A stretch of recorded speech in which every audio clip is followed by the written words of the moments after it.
Chapter 147. Your Majesty, it has been nearly half a month since we left the Tumu Castle. We have been very safe with the protection of the mercenaries.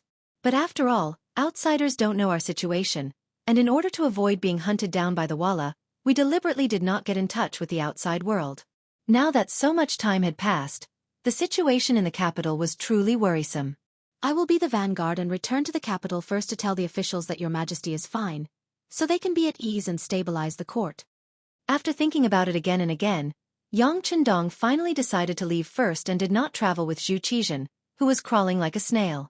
Yes, we need someone to report back in advance. Although Zhu Qizhen's body was not in good condition and he did not have enough exercise, his head was not injured and he was still very clear-headed at this time. He naturally knew that the news of him being fine had to be reported back first. Otherwise, who knew what would happen after a long time? But it was very important who to send back.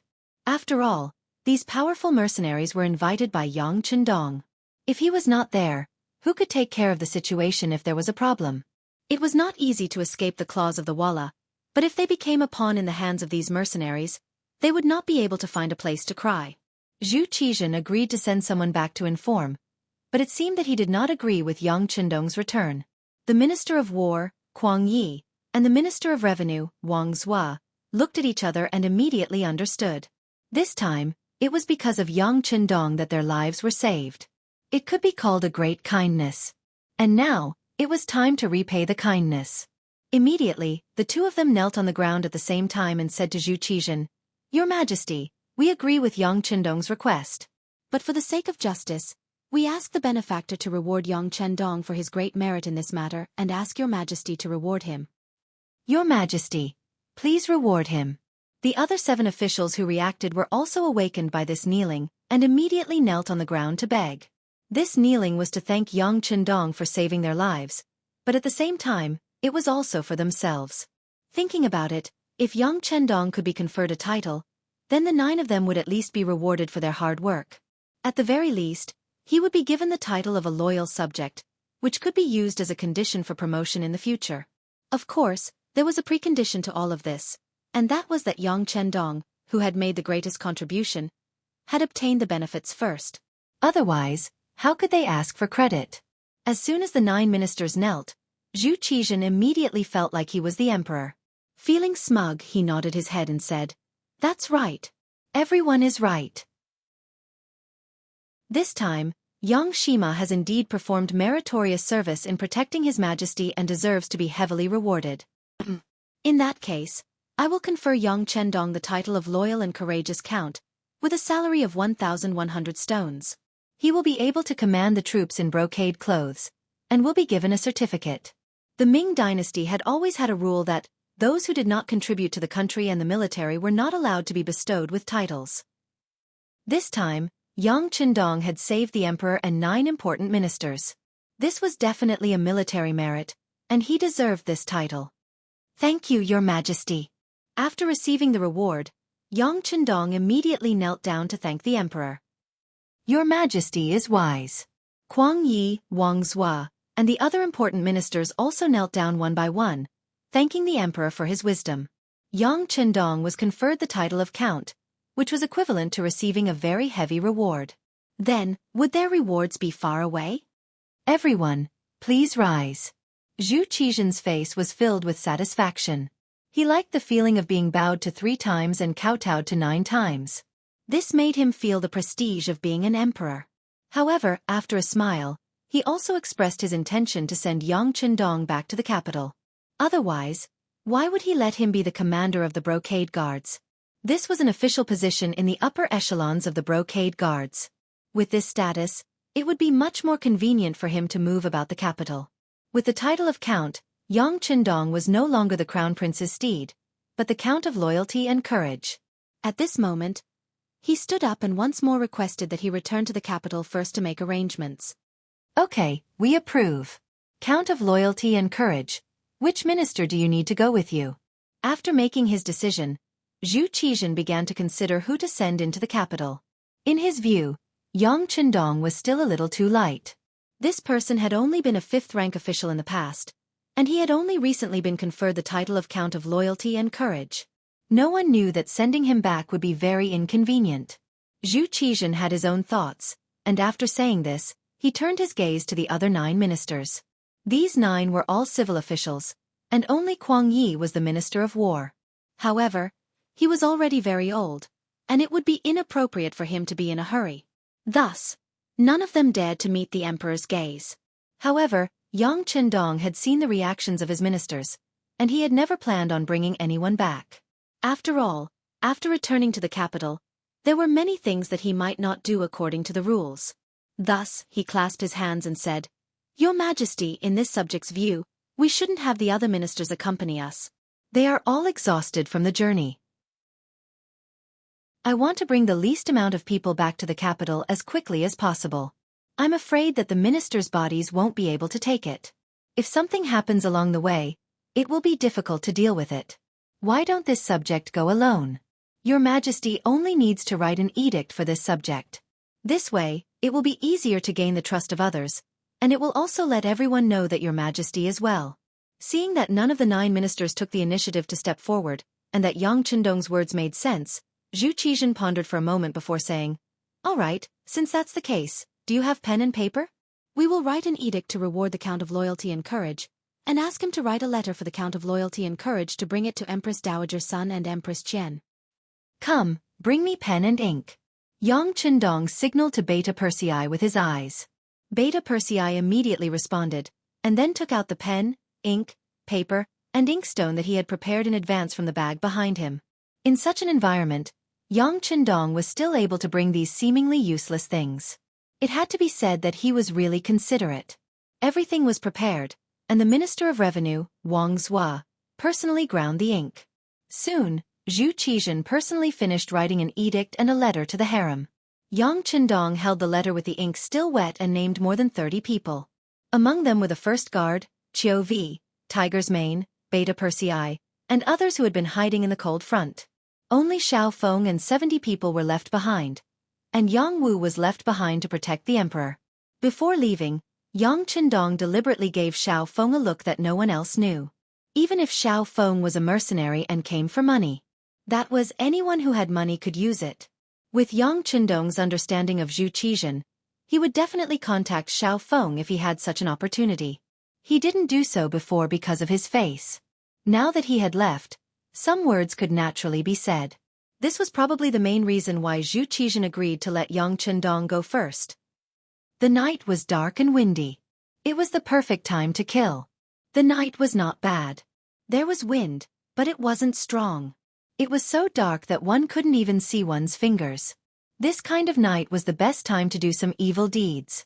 Zhao Xian slowly moved towards the Yang village with the 50 men who were willing to die that he had recruited with a large sum of money.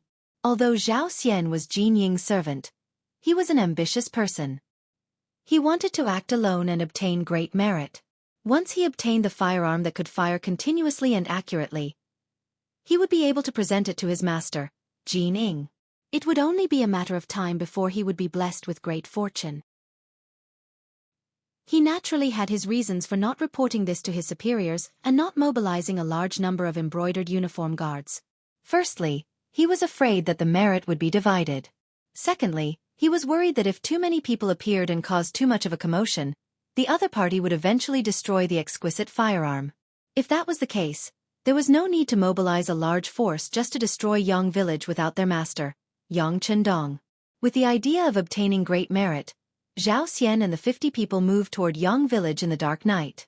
As they moved forward, they didn't pay much attention to concealment and formation. After all, they were at least 10 li away from Yang village. The night was so dark that they couldn't think of any reason for them to be discovered or be in danger. However, they didn't know that 3 li ahead, at a fork in the road that led to Yang village, the ghost sniper squad was waiting for them. After receiving the news that Zhao Xian was going to act, the Yang village was in an uproar. What others didn't expect was that the focus of the argument was actually who would lead the troops. The strength of an army depended on its morale.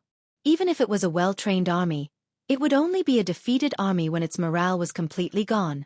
Previously, there was no lack of elite troops from the Ming dynasty in the Tumu castle. Many of them were even left behind by the Ming dynasty's Emperor Zhu Di. However, after losing their morale, Weren't they still unable to withstand a single blow? Not to mention how hard the Xianxia's new army trained and the price they had to pay to become a qualified cold vanguard. In terms of morale, no one could compare. Among them, the fiercest were the Second Guard's captain Dao Xiao and the Ghost Sniper Squad's captain Bai Zhua. The two of them led a team of 10 and 20 people respectively. In Yang Qindong's eyes, they were the elites of the elites. They were two sharp fists. Now that there was a mission, these two fists wanted to attack. They wanted to obtain merit and perform better. However, in the end, the one who won was Captain Bai Zhua. It was not for anything else but because before Yang Qindong left, he had said that he had some secret things to do. The first was the Ghost Sniper Squad. This was because this was a hidden army that could attack the enemy from a long distance and not be discovered. The so-called hidden army referred to the fact that they could achieve the goal of being invisible to a certain extent. Before others could discover them, they would be eliminated.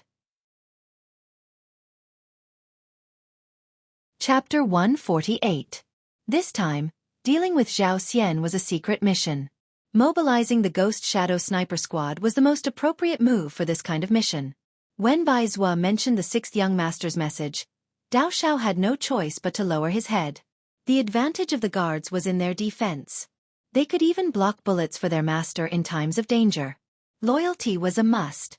However, they did not have the ability to wipe out the enemy in an instant. The equipment in their hands made it very difficult for them to accomplish this goal. In the end, Bai Zhua won the mission and Yang Lu followed to supervise the completion of the mission. The final result still required him to personally report to Yang Qindong. This was one of the privileges of a servant. This was the meaning of the phrase, a seventh-rank official in front of the Prime Minister. After receiving the mission, Bai Zhua left in high spirits. Not long after, he brought his 20 team members and Yang Lu, a total of 22 people, to the fork in the road. According to their previous discussion, even if Zhao Xian and the others appeared here, as long as their goal was not in the direction of Yongjia village, they should not touch him. After all, the sixth young master was not here. It was better to avoid unnecessary trouble. In other words, although Bai Zhua had made preparations, the final choice was still in Zhao Xian's hands. As long as he was not greedy, death could still be avoided. However, since Zhao Xian had seen the power of the new firearms and had made preparations for a few days, how could he not make a move on Yongjia village? Therefore, when Zhao Xian led more than 50 people to the fork in the road, he did not hesitate at all and chose the direction that led to the Yang village. The moment they took the first step, they were destined to meet a tragic end. In order to complete this mission, Bai Zhua had brought the most advanced weapons and equipment. Needless to say, the sniper rifle had a shooting range of up to 2 kilometers. At the same time, it was equipped with extremely advanced night vision goggles, which ensured that the light in the field of vision was not too different from the light in the day.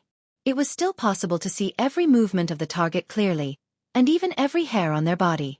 Under these conditions, one could imagine what awaited Zhao Xian and the others. The silhouettes of Zhao Xian and the others appeared clearly in the scope. These men in black seemed to be using the darkness of the night to disguise themselves. But in fact, every movement was magnified and could be seen clearly. Even the slight change in their eyes could be seen clearly. Ready, 3, 2, 1. Fire. As the captain, Bai Zhua was very calm at this time. Unlike the other teammates, he didn't need a spotter. Even though Yang Lu was crawling beside him, he was only here to observe the situation and wouldn't help anyone. Bai Zhua didn't need a spotter. He was still comparable to any group of subordinates. When he gave the order to shoot, according to the attack plan, the men in black walking in the last row became the first targets to be shot. Swish, swish, swish, swish. Under the silencer, several flames suddenly appeared, followed by the sound of 11 black-clothed men falling to the ground, followed by the swollen bodies. One of them didn't get hit in the vitals because the silencer would change the aerodynamic efficiency of the bullet when it was fired. This would change the speed and direction of the bullet, which would affect the sniping distance and shooting accuracy. Since he wasn't hit in the vitals, he didn't die immediately. Instead, he struggled and screamed in pain. In such a dark night, the sudden miserable screams immediately attracted the other black-clothed men to hide in all directions like birds startled by the twang of a bow. In a situation where they did not know what had happened, there were even some who directly fell to the ground. It could be seen that they were indeed frightened. In an era where ordinary firearms were considered the most advanced firearms, the sniper rifle was something that many people had never seen before. There were no signs of life. Just a few flames lit up and people fell to the ground dead. To the ancients who did not know anything about technology, this was no different from seeing a ghost. It made their bodies tremble, and at the same time, their hearts were also trembling.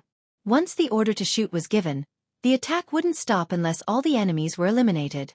Even if these people were trembling and feeling fear from the depths of their souls, it couldn't change their fate at all.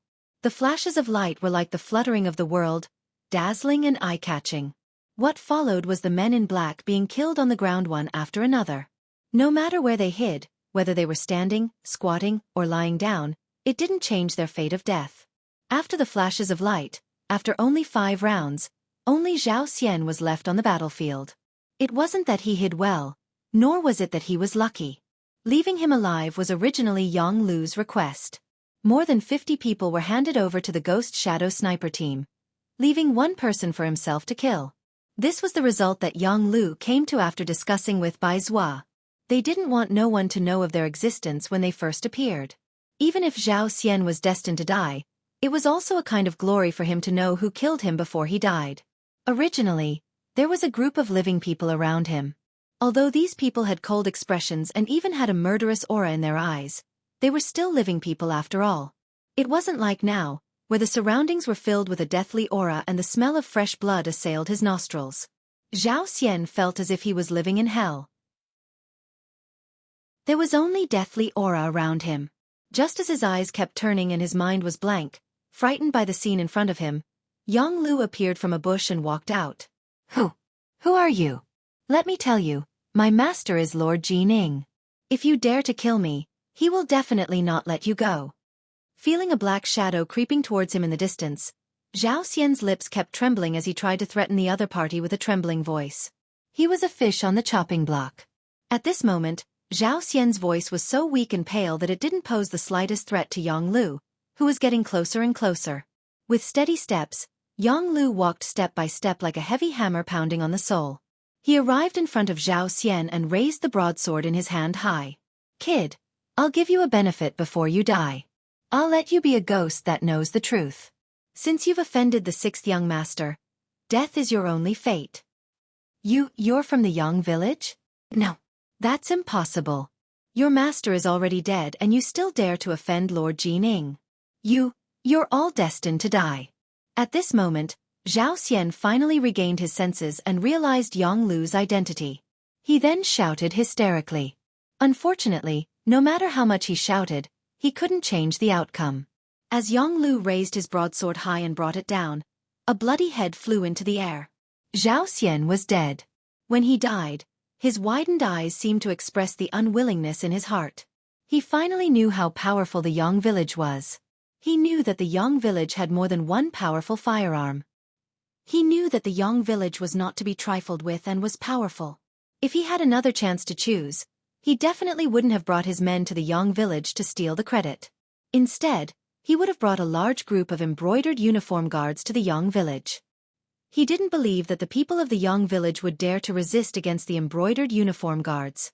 Zhao Xian really didn't understand the people of the Yang village. They were soldiers of the new era and were particular about obeying orders. As long as it was an order from Yang Chendong, even if they knew that there was a sea of fire in front of them, no one would frown when advancing. Even if the Imperial Secret Service really came, what they needed to do was to actively counterattack without the slightest hesitation. Zhao Xian was dead. He died without any signs of life. As the master, Jining didn't know at all. He really had too many things to do. Wang Zhan still had many remaining supporters to deal with. After all, Wang Zhan had covered the sky with one hand all these years. Whether it was in the palace or outside, he had accumulated too much power. It would take a lot of time to get rid of them. Other than Wang Zhan, there were many people who had to be dealt with in time. Before Zhu Qizhen left the capital, he had ordered Zhu Qiyu to stay in the capital. The court affairs would be handled by Jining, another eunuch, Xing'an, the Minister of Personnel, Wang Zhi, and the Prince Consort, Zhao Jing. Wang Zhi and Zhao Jing were easy to deal with. When faced with an extreme situation, the first thing a scholar would think of was self-preservation. As long as he didn't threaten the lives and interests of these people, they would stay put and watch everything with the attitude of watching a tiger fight from the top of a mountain. Xing'an, on the other hand, had first served Empress Dowager Sun, then Empress Qian. With the Empress's support, he wasn't easy to deal with. Moreover, they were all eunuchs, so it was easy for them to guess each other's thoughts. As for the Xing'an eunuch, Jining wanted to negotiate first. Although Zhu Qiyu had already ascended the throne and become the substitute emperor, it was clear that he still respected his sister-in-law. If he made a move against Empress Qian's people, he had no idea what would happen if he was sued. It was precisely because of Wang Zhenyu's faction and Xing'an's presence that Jining completely forgot about her servant Zhao Xian. 4 days later, everyone in Wang Zhenyu's faction had been captured and killed.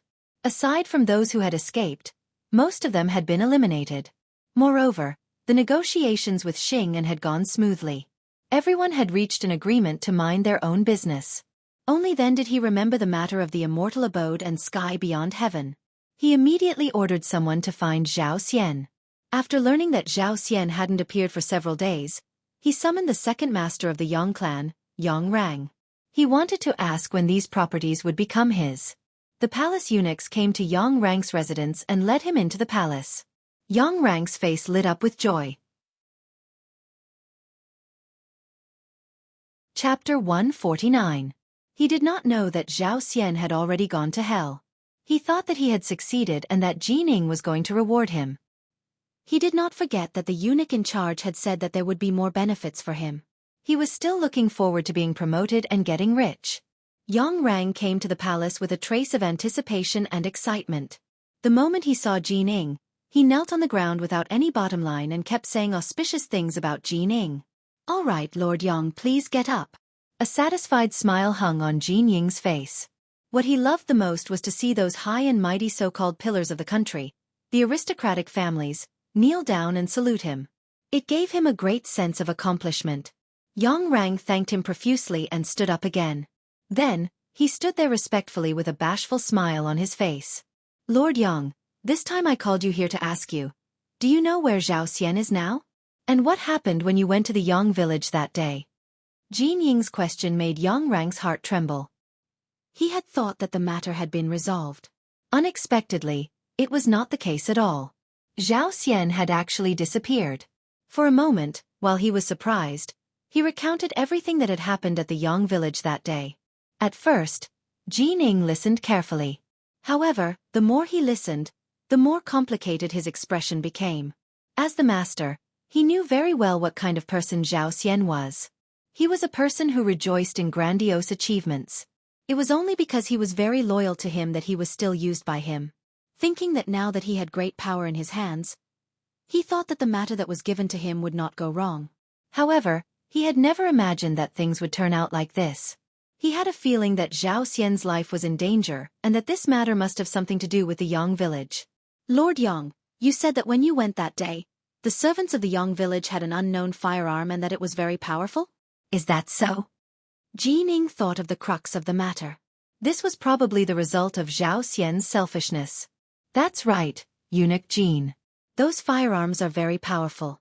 Not only do they have great lethality, but they are also very accurate. Most importantly, those firearms can fire continuously. It's not something that our great firearms camp can compare with. When I saw it, I was also very curious." All right. Jinying's expression darkened as she interrupted Yang Rang's boastful speech. "I know what happened. You can go back first." Jining waved her hand. She didn't have time to waste on Yang Rang. Her mind was filled with questions about where these advanced firearms had come from, and who had given the Yang family servants the courage to confront the brocade guards. "Yes." Yang Rang saw that Jining was a little unhappy and prepared to leave. But when he retreated, he thought of something and said aloud, "By the way, that servant is Yang Si who beat up the Walla messenger not long ago. Chen Sangbao even went to find trouble with him." I know. Jining nodded. After Yang Si withdrew, he immediately ordered people to call for the brocade guards who had followed Zhao Xian to the Yang village that day. At the same time, he also called for Chen Sangbao to ask about Yang Si. Soon, 3 injured brocade guards were brought over and confirmed that Yang Rang's words were true. Not long after, Chen Sangbao also rushed over. Chen Sangbao didn't dare to refuse Jinying's summons. Now, anyone could see that this person had great power and influence. His superior, the head eunuch of the Imperial Horse Directorate, Chen Guan, had been imprisoned even though he tried to curry favor with Wang Zhenyu's faction. If he performed well and was promoted, it wouldn't be a problem for him to become the head eunuch of the Imperial Horse Directorate. All of this depended on Jin Ying's attitude. Greetings, Eunuch Jin. When Chen Sengbao appeared, he was very respectful to Jin Ying. His eyes were full of flattery. When a person can decide your future and fate, it is very difficult for you to appear as an equal in front of him. Eunuch Chen, let me ask you, what is the matter with Xianxia? Jin Ying didn't have any intention of exchanging pleasantries. They had all been in the palace for many years, so he understood Wang Zhenyu's personality better than anyone else. When Wang Zhenyu had been in power, Wang Zhenyu hadn't even looked at him. Now that he had power, Wang Zhenyu wanted to curry favor with him. This was the nature of people. Xianxia? Chen Sengbao was rather confused by this question. He did his best to search for this name, but he didn't come up with anything. Xianxia of the Yang clan, a servant of Ma Yang, Jin Ying reminded him, impatience on his face. Oh, I remember now. That Xianxia once beat up the guard captain of the Walla emissary, Tuj at the gate of the immortal abode. Because this matter involved diplomatic matters, the higher-ups gave me the task, and I had Tang Tong of the Brocade Guard go to the Yang clan to demand for him. It was said that he had already left the capital and gone to the Yang clan's Jianghu residence. Later on, because of the conflict between the Walla and our Great Ming, no one asked about this matter anymore. Chen Sengbao was also confused as he answered the question. He didn't understand why Lao Jinying was so concerned about a mere fifth-rank servant. He went to the Yang clan's residence? Humph. Let me tell you, a few days ago, he publicly injured 3 of my embroidered uniform guards who went to Yang village to enforce the law. Not only that, but my servant, Zhao Xian, has also disappeared. I suspect that this has a lot to do with Xianxia. As Jin Ying spoke, he let out a soft snort, expressing the dissatisfaction in his heart. Something like that happened? Chen Sengbao had truly been shocked by this matter. Putting aside the fact that no one in the world dared to openly oppose the Brocade Guard, just the disappearance of Jin Ying's servant was a major matter. Based on this, the Yang village was doomed this time. After knowing Jin Ying's intentions, Chen Sengbao understood what he had to do next. He immediately took the initiative and said, "Don't worry, Eunuch Jin. I will bring some people to the Yang clan and bring the criminal over. At the same time, I will search the place to see if I can find Zhao Xian's whereabouts." Very good. Seeing that Chen Sengbao understood his intentions, Jin Ying's expression eased. Go ahead, but you must be vigilant. There is news that the other party has a new type of firearm with great destructive power. You must bring more people with you. Also, bring Mao Mu with you.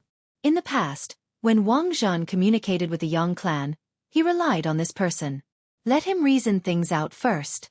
It's best not to make a move if possible. Of course, Jin Ying wasn't someone who bemoaned the state of the universe and pitted the fate of mankind.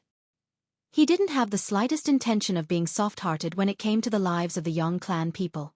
He was worried that the advanced firearm would be destroyed, so he wanted to use the method of peace talks to resolve the matter. Chen Sengbao left after receiving his orders. As he instructed someone to find Tang Tong, Jianghu, and have him wait outside the palace with his men, he walked straight to where Mao Mu was resting. Mao Mu was the last-ranked eunuch in the ceremony directorate. Previously, he had been living a very glorious life, but now, he was like a rat on the street, hated by everyone. Speaking of eunuchs, there were too many differences between them and ordinary people. Their jealousy was several times greater than that of ordinary people. The thing they couldn't stand the most was others having a good time. Perhaps it was because of their bodies, but they were more passionate about power and money. Whenever they had the chance, they would always try to get some benefits for themselves. And when they had the chance to step on others, they wouldn't be soft-hearted at all. Previously, because of Yang Qindong's support, Mao Mu had been promoted several times. From a small eunuch leader to a large eunuch leader. As his status changed, he, who represented the diapers, earned a lot of money. For a period of time, other than Wang Zhen, few people dared to give him any face. But with the defeat at the front lines, and the news of Ying Zong and hundreds of officials dying in battle, Mao Mu's good days came to an end. There was no one to protect him. What followed was the jealousy of all the eunuchs. Almost everyone with some ability came to him to take advantage of him. Seeing that the situation wasn't good, Mao Mu was decisive. First, he gave most of the money he had saved to Jining, drawing a clear line between him and Wang Zhen. Then, he used the rest of the money to get rid of the other eunuchs who came to make trouble for him. For a time, it could be said that he spent money like it was dirt. Only then did he manage to keep his position. Even so, his authority was no longer what it used to be. In addition, something had happened to Yang Chendong. Now, he couldn't even find a source of diapers. He was completely empty-handed. All day long, he sighed in the palace. He only hated his bad fate. He had just met a wise master, and it hadn't been long before an accident happened. He really didn't know what to do. Just as he was shaking his head and sighing in his room, the door was pushed open. The supervising eunuch of the Imperial Horse Directorate, Qian Sengbao, walked in. When he saw Qian Sengbao, Mao Mu immediately climbed down from his bed. I didn't know that eunuch Qian was coming. Please forgive me for not coming out to meet you. Looking at the awe-inspiring Mao Mu 10 days ago, seeing him being so respectful now, Qian Sengbao was very pleased. Eunuch Mao, Eunuch Jean has an errand for us to do. Pack up and come with me. Okay. As Mao Mu spoke, he turned and opened a cabinet at the head of his bed. He took out 200 taels of silver and handed it to Qian Sengbao. Eunuch Qian, this is the last of my wealth. Although it isn't much, it is a token of my sincerity. Please accept it. 200 taels of silver really wasn't much. At least, it wasn't enough to get rid of the second-in-command of the Imperial Horse Directorate. However, Mao Mu really didn't have any more money. Qian Sengbao naturally wouldn't believe such words. But because Jining was still waiting for his news, time was of the essence. He decided that after dealing with the matter at hand, he would properly interrogate Mao Mu. He wasn't someone who could be beaten with just 200 taels of silver. Chapter 150. Mao Mu followed Qian Sengbao out of the palace and saw Qian Tong, who had already gathered 200 embroidered uniform guards. When Mao Mu's gaze met Tang Tong's, there was a look of sympathy in his eyes. They were all Wang Zhen's subordinates, and even Mao Mu had always been seen as one of Wang Zhen's trusted aides. His interaction with Yang Chendong was also because of Wang Zhen's instructions. Other than Wang Zhen, no one else knew Mao Mu's true identity. Let's go. He did not care about the change in Mao Mu and Tang Tong's attitudes. Perhaps in Qian Sengbao's eyes, becoming the head eunuch of the Imperial Horse Directorate was what he needed to care about. Under Qian Sengbao's lead, the group of people left the capital and headed toward the Yang Manor 15 li south of the city. In the Yang Manor, there were already spies from the Bureau of Security who had brought back the news. When they found out that a large group of embroidered uniform guards was coming out of the city, the atmosphere in the manor immediately became tense. This result was within the expectations of Yang Si, Yang Lu, and the others. After killing Zhao Xian, they had been waiting, but they did not expect it to take so long. Since they had been waiting for a long time, there was not the slightest bit of panic. Dao Shao led the second guard to hide outside the manor. Bai Zhou led the Ghost Shadow Sniper squad to find a suitable place to hide. Yang Lu took Yang Si's place and opened the door to face the enemy. Yang Si was still dissatisfied with this. However, last time, he had single-handedly defeated the embroidered uniform guards with a single shot. This time, it was not good for him to snatch the credit. An hour later, a group of embroidered uniform guards wearing flying fish robes arrived at the entrance of the Yang Manor. When the group led by Qian Sengbao arrived, they saw Yang Lu standing 100 steps away from them. He held a pitch-black firearm that they had never seen before and looked at them leisurely. In his eyes, there was a hint of disdain mixed within. This scene caused Qian Sengbao to be unable to vent his anger. It must be said that the embroidered uniform guards carried out many missions, but no matter where they went, and no matter what kind of status the other party had, who wouldn't tremble in fear and tremble when they saw them? This was the first time the Yang Manor had ignored them like this since the Great Ming was established. Based on this feeling of disregard, the people of the Yang Manor deserved to die. Qian Sengbao's eyes were filled with anger. He wanted to raise his hand and order the army to suppress them. However, when he thought about the mission Jining had given him, which was to obtain the advanced firearms in one piece, he could only suppress his impulse. He looked at Tang Tong and said, You go. Go. Qian Sengbao's eyes' face. You. We're. We. You. Is. Us here. We. And Sengbao. And. Mu was manner. Was. Ufs was. A. Was. S. What crime did he commit? Yang Lu was ready to kill. He did not expect the other party to not attack immediately. Instead, he acted as if he was trying to reason with him. At the same time, he was a little disappointed. Naturally, he wouldn't give them a good face. When the matter involved Xianxia, he directly retorted, expressing his strong side. He hit the Walla's envoy and hurt both our countries. Chen Sengbao said. Tang Tong was still talking about the mistakes the other party had made. However, after a few sentences, he felt that something was wrong. The Walla and the Great Ming were like fire and water. Hitting the Walla's envoy was not a crime. Instead, it should be considered to have won glory for the country. Chen Xingbao could not continue. Yang Lu laughed and said, "What's wrong? You can't continue? The Walla is a villain. While paying tribute to our Ming dynasty, he actually dared to take the initiative to start a war. This kind of opponent should be beaten up. Not to mention that Yangxi brothers are not here. Even if they were, they should have done something meritorious and not wrong." This. Chen Sengbao rolled his eyes and said, "Meritorious or not, we have to bring it back and let the higher-ups decide. How about this? Brother, please step aside and allow us to find Yangxi and bring him back first. We will definitely give you an explanation. How about that?" Without an excuse, Chen Xingbao could not believe that Tang Tong still insisted on entering the manor. Everyone knew about Sima Zhao's personality. Needless to say, Yang Lu shrugged and spread his hands to show his refusal. "You go." Chen Sengbao, who was behind, saw Chen Sengbao's clumsy expression. He was naturally very angry that he had messed up the matter. He pointed at Mao Mu and instructed him to persuade Yang Lu. Mao Mu, of course, did not want to go. No matter what, Yang Qindong had done him a favor. Now that he was no longer around, he was unwilling to be a villain. However, this was not Chen Sengbao's idea. It was Jin Ying's idea. An arm could not win against a thigh. He had no other choice. Mao Mu reluctantly walked out from the crowd. His face was ashen as he walked to Tang Tong's side. As soon as Mao Mu appeared, Yang Lu's eyes were filled with suspicion. He stared into Mao Mu's eyes. Outsiders did not know about the relationship between Mao Mu and the sixth young master, but as a servant of the Yang family, he was very clear. Before the sixth young master left, he had instructed the security bureau to pay attention to Mao Mu's performance.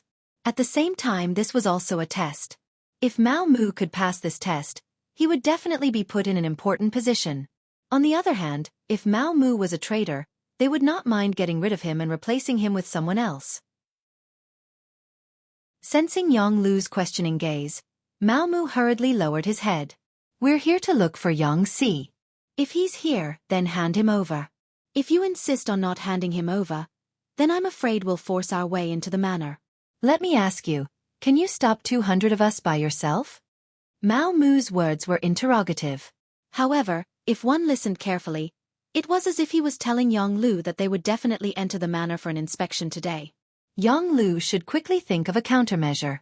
When Yang Lu heard Mao Mu's words, his expression was no longer as fierce as before. Since Mao Mu still had the heart to side with the Yang family manor, it would naturally not be good for him to target him. He immediately rushed towards Chen Sengbao, who was in the midst of the embroidered uniform guards, and said, "I will stand right here. Unless there is an imperial edict from Emperor Ingzong, no one is to take a step into the manor for no reason. If anyone dares to do so, then I'm sorry, but the weapon in my hand is not something to be jealous of." As if to intimidate, Yangxi raised his hand and fired the 95 style. His action was exactly the same as when Yangxi had blocked Zhao Xian. Bah! The moment the gunshot rang out, the embroidered uniform guards in front of him became chaotic. Chen Sengbao, who was hiding in the crowd, felt his eyes light up. After receiving the mission, he knew that the biggest goal of this trip was this advanced firearm. Now that it was in front of him and he had seen it with his own eyes, he was very excited. However, at the same time, he was somewhat nervous. The 3 injured embroidered uniform guards flashed in front of him. Qian Sangbao, who did not know how many times this firearm could be fired, would not take the initiative to take the risk. On the contrary, he valued his own life very much. It was because of this that he had already made preparations for this trip. He waved his large hand behind him, and a group of 50 embroidered uniform guards holding fire barrels, also known as fire barrels, appeared. They held primitive bronze fire barrels in their hands, and they appeared at the front of the group. This type of fire barrel was lighter and more agile than the earliest firearms. The barrel was slender and the front was cylindrical, and it could be used to store bullets. The medicine room was bulged in the shape of a ball, and there was a fire door on the wall for a fuse to ignite the fire. The tail end was hollow, and there was a wooden handle, making it easy for the shooter to control. Torches were quickly lit, and 50 embroidered uniform guards held torches and looked forward, as if they were ready to light the fire barrels at any time. The sudden hostility caused the atmosphere to drop to a freezing point. Mao Mu and Tang Tong, who were standing in the middle of the field, were so scared that they fell to the ground. They did not know the power of the firearm in Yang Lu's hands, but they had seen the power of the fire barrels in the hands of the embroidered uniform guards behind them. If the guns were fired randomly, there was no telling where the target would be. If they still dared to stand in the middle, they would undoubtedly become living targets. Whether the 2 of them were afraid of death or of being accidentally injured, they simply lay on the ground. In comparison, Yang Lu stood there with the 9-5 style as if nothing had happened. He didn't show the slightest bit of fear because of the appearance of these fire cylinders. On the contrary, his eyes were full of radiance. It was as if he wanted to experience the power of these cylinders. Qian Sangbao saw Yang Lu's behavior and was naturally very dissatisfied. He actually could not scare the other party. It seemed that simple intimidation had lost its meaning. He had to be serious. He thought that as long as he could kill Yang Lu from a distance, he would be able to obtain the advanced firearm. Then, the mission that Jining gave him would be considered completed. He immediately shouted, "Everyone, listen up. The target is straight ahead. If anyone resists, kill without mercy." The reason why he had to go first instead of shooting first was obviously because the power of the flamethrower couldn't reach that far.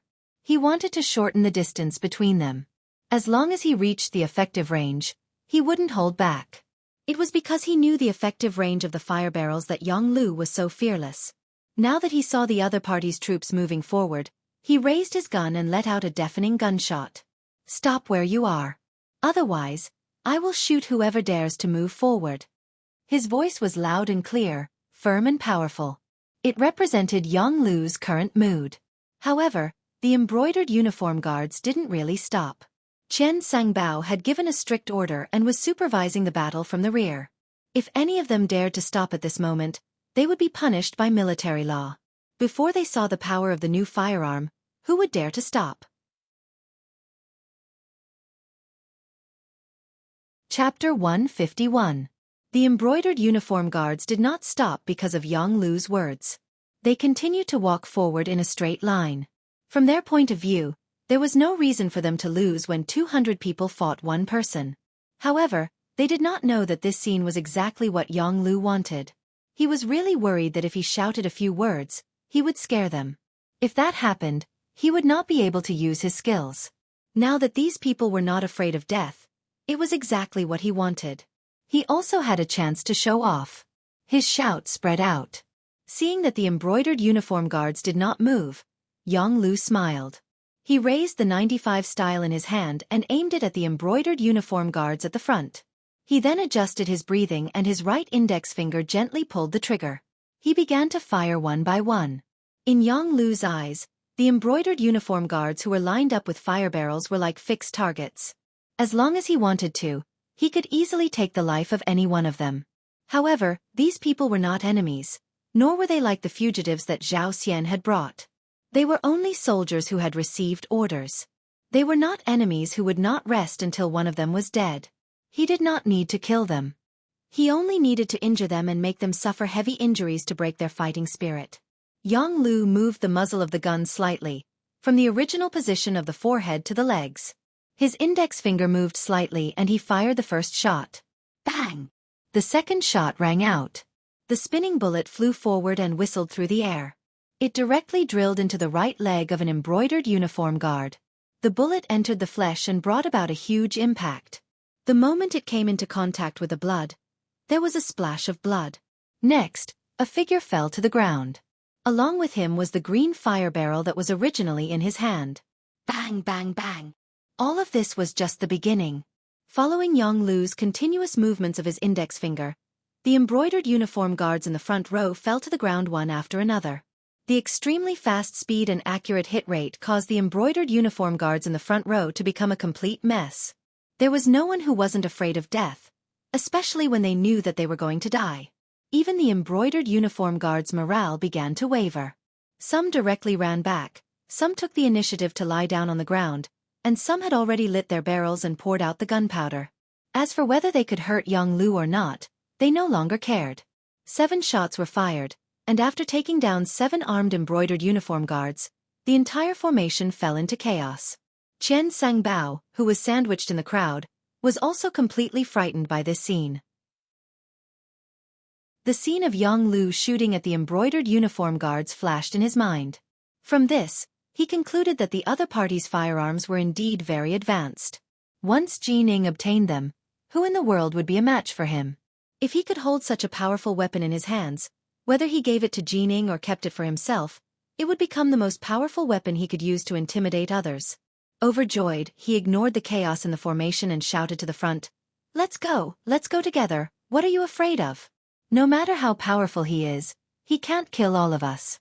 Whoever rushes to the front and takes the firearm will be rewarded with 1,000 taels of silver and a promotion of 3 ranks. In order to achieve his goal, Qian Sengbao made a heavy promise. With a heavy reward, there were bound to be brave men. With this shout, many of the embroidered uniform guards who had been running back stopped in their tracks.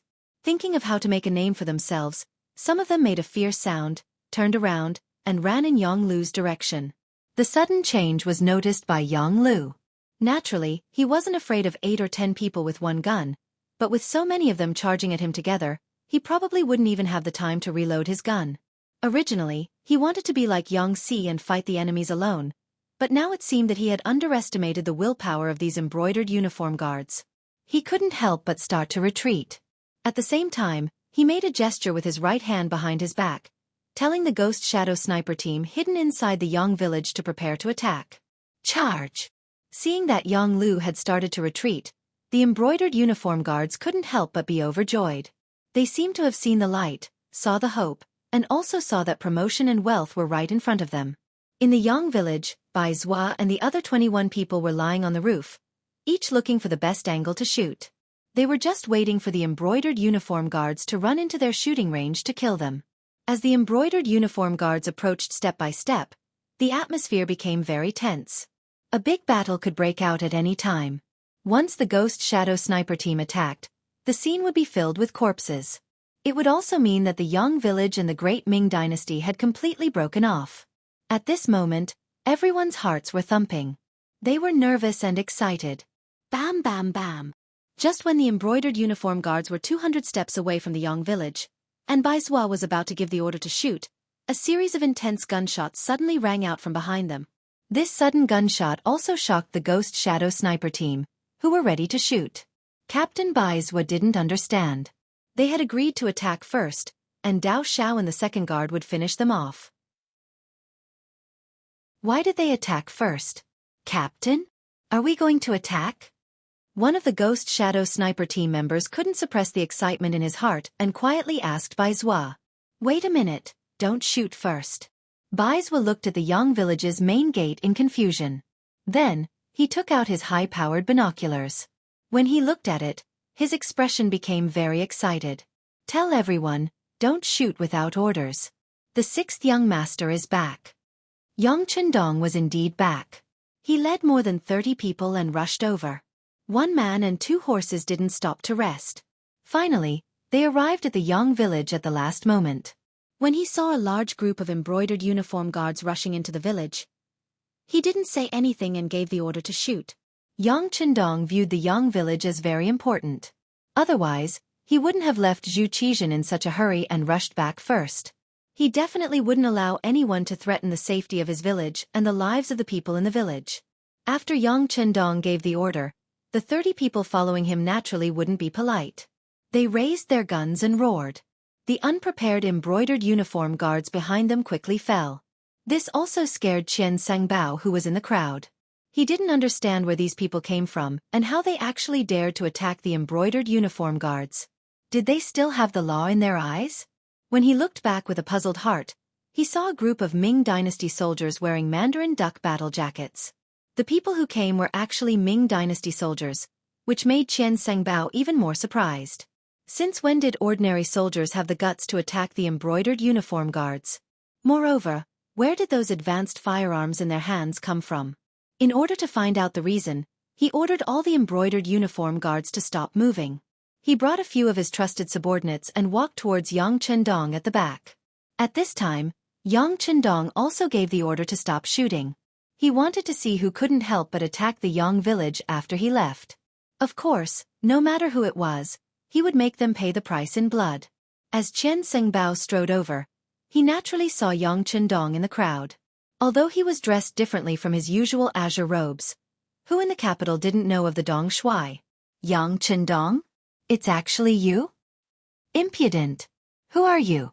How dare you call my family's name directly? Tiger's Mane, who was riding on a horse, had a cold look in his eyes. The muzzle of the pistol on his wrist was naturally pointed at Qian Sangbao's chest. Haha, you're just an insignificant 5th-rank official.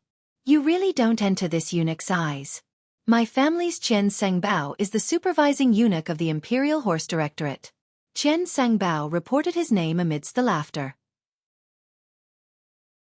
According to his calculations, Yang Chendong would definitely dismount and greet him after he reported his name. After all, the group of eunuchs in the Ming dynasty always had great power, especially since he was one of the famous eunuch leaders. Naturally, the other party would cater to him. However, Qian Sangbao was destined to be disappointed. After he introduced himself, Yang Chendong acted as if he didn't hear him. On the contrary, he stared at him with a sharp gaze and asked, "This uncle is asking you, why did you step into the Yang family village to commit murder?" "This uncle? Aren't you the crown prince's horse protector?" Qian Sangbao was shocked by Yang Chendong's identity and asked with a puzzled expression. "This uncle is asking you why you came to the Yang family village to commit murder. Don't you understand human language?" Yang Chendong didn't have the slightest intention of answering. When he saw that the other party wasn't answering his question, he raised his right hand and fired a shot. It hit Qian Sangbao right below his right leg, causing him to kneel on the ground with a plop. No one would have thought that Yang Chendong would make a move just like that. He was still asking questions. The other side had already fired a shot and hit Qian Sangbao right below his right leg, causing him to kneel on the ground. If one looked carefully, it wasn't difficult to see that the direction he was kneeling in was where Yang Chendong was. Clang! When their master was humiliated, a few of Qian Sangbao's personal embroidered uniform guards immediately pulled out their embroidered spring swords.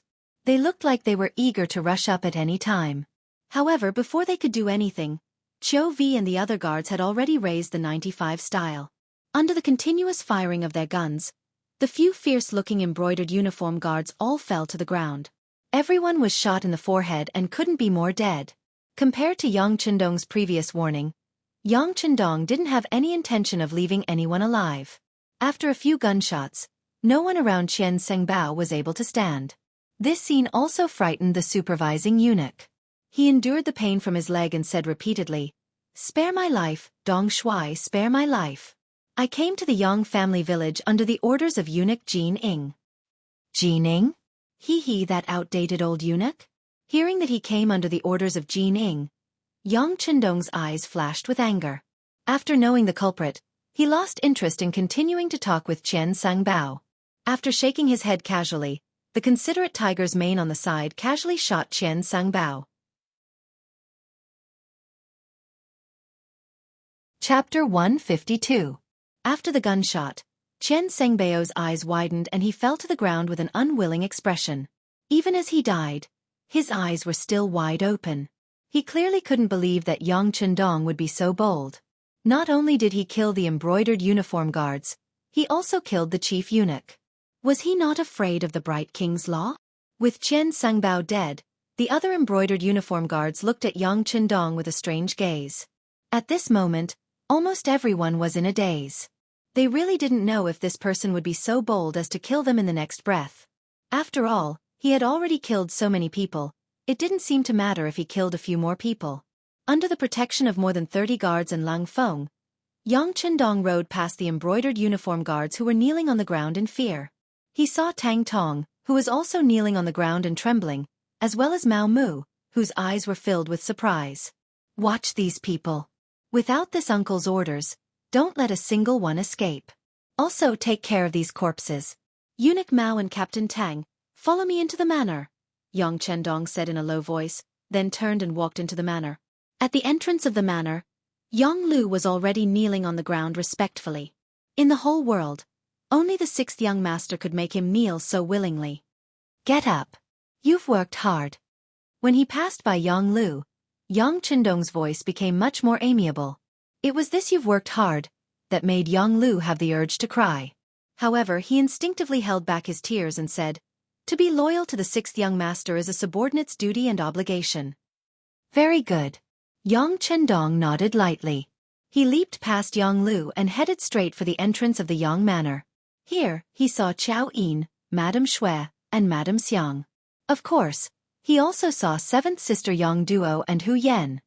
Young master. When they saw Yang Qindong appear safe and sound, Qiao Yin and the others immediately burst into tears. From the looks of it, they seemed to have endless things to say. Don't cry.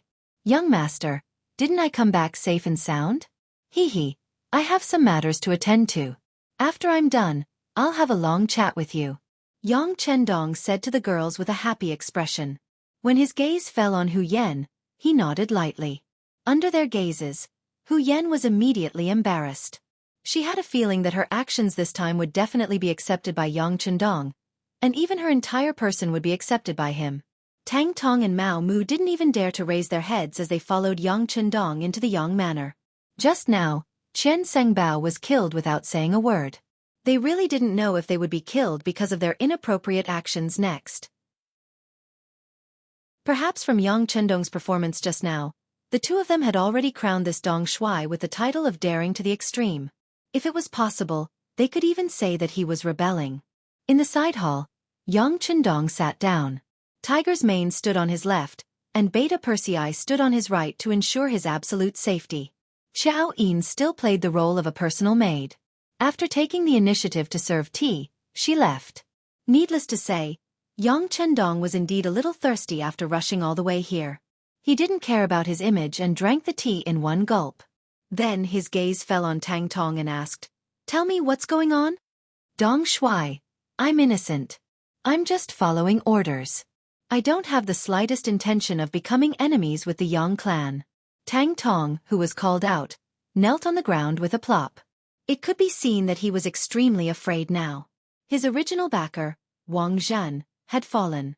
Now, he had become a fish on the chopping board. Since Yang Qindong killed Qian Sengbao without batting an eye, what was he to him? There was probably no difference between killing him and killing a chicken. He knew that Tang Tong, a Jianghu official, didn't have much ability and didn't dare to have any ideas about the Yang clan. Thus, he ignored him and looked at Mao Mu. "Tell me, how has the current situation changed?" After seeing Yang Qindong kill Qian Sengbao with his own eyes, it would be a lie to say that Mao Mu wasn't afraid. In the past, he chose to rely on Yang Qindong because he liked his ability to make money and wanted to hitch a ride. Facts proved that his choice was right. He was promoted several times and became one of the eunuchs in charge of the ceremony directorate. Although he was ranked last and didn't have any real power, he was still one of the chief eunuchs. When he first heard the news that the emperor and all the officials had died on the battlefield, Mao Mu sighed that his life was not good. It wasn't easy to find a wise emperor, but he died in a few days. He became a person without anyone to rely on. This time, when he saw Yang Qindong come back, it would be a lie to say that he wasn't excited. But this excitement was completely frightened after seeing Qian Sengbao killed with his own eyes. In his eyes, Yang Qindong's actions were no different from a rebellion. If he got close to him, wouldn't he also indirectly walk on a road of no return? He was truly afraid and had many thoughts. Facing Yang Qindong's question, he didn't know how to answer. He just copied Tang Tong and knelt on the ground, trembling all over. He couldn't even let out a fart for a long time. Gently shaking his head, Yang Chendong saw Mao Mu's expression. He could guess what the other party was thinking. He took out a secret letter and handed it to Mao Mu. Take a look. What is this? With your status, you should be able to recognize whose handwriting this is. A letter was handed to him. Mao Mu curiously reached out to take it. When he slowly opened it and saw the handwriting and content, his original nervousness turned into excitement and then joy. He immediately kowtowed heavily to the ground. This little one greets Uncle Zhongdan, greets Uncle Zhongdan. When Yang Chendong saw this scene, he couldn't help but sigh in his heart. It seemed that there were still many things that he needed to do. Even Mao Mu, who had a close relationship with him and had even recognized him as his master, believed in imperial power so much. If he really declared himself king, there probably wouldn't be many people in the world who would sincerely respond to him. Even if he relied on advanced weapons to become king, it was a situation that was formed under pressure. It wasn't a situation that he sincerely submitted to. While Yang Chendong was still sighing, Tang Tong, who was kneeling on the ground at the same time, had a strange look in his eyes. He didn't understand why eunuch Mao had such a huge change. As if sensing Tang Tong's confusion, Mao Mu handed the letter to him and said, "Take a look. This is a reward from the emperor. It is definitely written by Ingzong." After receiving the letter, Tang Tong looked over and quickly kowtowed to the ground. At the same time he shouted, "This official greets Uncle Zhongdan, greets Uncle Zhongdan. Okay, both of you get up. Now, you can clearly explain the situation in the court to this uncle." After revealing his trump card, Yang Chendong had won the trust of the two. With Zhu Qizhen's personal handwriting, Mao Mu naturally didn't have any psychological burdens and began to speak of everything he knew. Occasionally, Tang Tong would add a few words. As he listened to the two, Yang Chendong's expression turned grave, and he couldn't help but sigh at the power of the wheel of history. Although he had saved Zhu Qizhen, this did not change the fact that the Mastiff King had become Daizong. Moreover, without Yu Qian, the court was completely under eunuch Jin Ying's control. Yang Chendong also had no good impression of Jin Ying. This eunuch was essentially jackals of the same tribe as Wang Zhen, and he was also not a good person. With him here, Daizong would probably find it very difficult to become a wise sovereign. It took an hour for Mao Mu and Tang Tong to give a rough account of the situation in the capital, but even this was not complete. Fortunately, Yang Chendong had already understood and had a general understanding of the situation. Okay, this uncle already knows the situation. I presume that you've already guessed that Ingzong is fine and is currently heading to the capital under the protection of soldiers. This uncle is merely a vanguard official. Now comes the problem. The Great Ming now has two emperors. How will you choose? As Yang Chendong spoke, he turned his deep eyes to Mao Mu and Tang Tong, intending to force them to state their stance. He had even made up his mind. It would be fine if these two were willing to swear loyalty to Zhu Qizhen, but if they weren't, he would kill them both. Until he had infiltrated the palace and met with Empress Qian, his return could not be exposed. Sensing the pressure in Yang Chendong's eyes, Mao Mu made his choice without the slightest hesitation. This lowly one is a eunuch appointed by Ingzong and naturally must swear loyalty to him. Yes, this lowly one is also loyal to Ingzong. This time, Tang Tong reacted quickly and made his choice right behind Mao Mu. Okay. This answer was within Yang Chendong's expectations. They had all been glorious figures of Ingzong's era, but now that Daizong had been replaced, Jin Ying viewed them as dissidents, and they were on the verge of being eliminated. It had always been easy to choose where to go. Since all of you have chosen Ingzong like this uncle, it is time for us to repay His Imperial Majesty's kindness. Mao Mu, immediately arrange for me to enter the palace and meet with Empress Qian. Remember, only you can know of this matter. As for how much silver it will cost, I will prepare it for you in a little while. Tang Tong, immediately get in touch with those embroidered uniform guard leaders. This emperor is also the commander of the embroidered uniform guard. As long as they join me, their past mistakes can be forgiven. Of course, Yang Chendong would also choose to work for Ingzong, Zhu Qizhen. This was not about who he wanted to swear loyalty to, but in the current situation, Ingzong was clearly at a disadvantage. He had to help him gain a foothold. In his opinion, whether it was Yingzong, Zhu Qizhen, or Daizong, Zhu Qiyu, as the emperor, they could not be too strong. It would be best if the two emperors worked together. This way, he would be able to benefit from both sides. Now that Yingzong was at a disadvantage, he naturally had to help him. Chapter 153. Mao Mu and Tang Tong left happily after they got the job. Before they left, the two of them each got a few boxes of silver. This was the working capital that Yang Chendong gave them. Without money, it would be difficult to do anything in this world. When the two of them left, they naturally patted their chests and promised that they would do a good job. As for Qian Sengbao's death, they followed Yang Chendong's words and said that he was searching the Yang family manor. He said that he did not see any new firearms and was looking for them. As long as the news could be delayed for half a day, Yang Chendong could naturally do a lot of things. Mao Mu and Tang Tong left happily. Hu Yan, Chao Yin, and the other girls also walked from the back hall to the side hall. They all looked at Yang Chendong with happy eyes. Except for seventh sister Yang Duo, the other girls' eyes were shining. They looked like they couldn't wait to throw themselves into Dong Shuai's arms and be comforted. After so many days without a woman by his side, Yang Chendong's body also had needs. But he knew that there were too many things that needed to be done now. He would have to wait until night to talk about love. He could only suppress the impulse in his heart and smiled at the girls. You can rest assured. This young master is very good. I didn't get hurt at all. Later, when the situation stabilizes, I will talk to you one by one.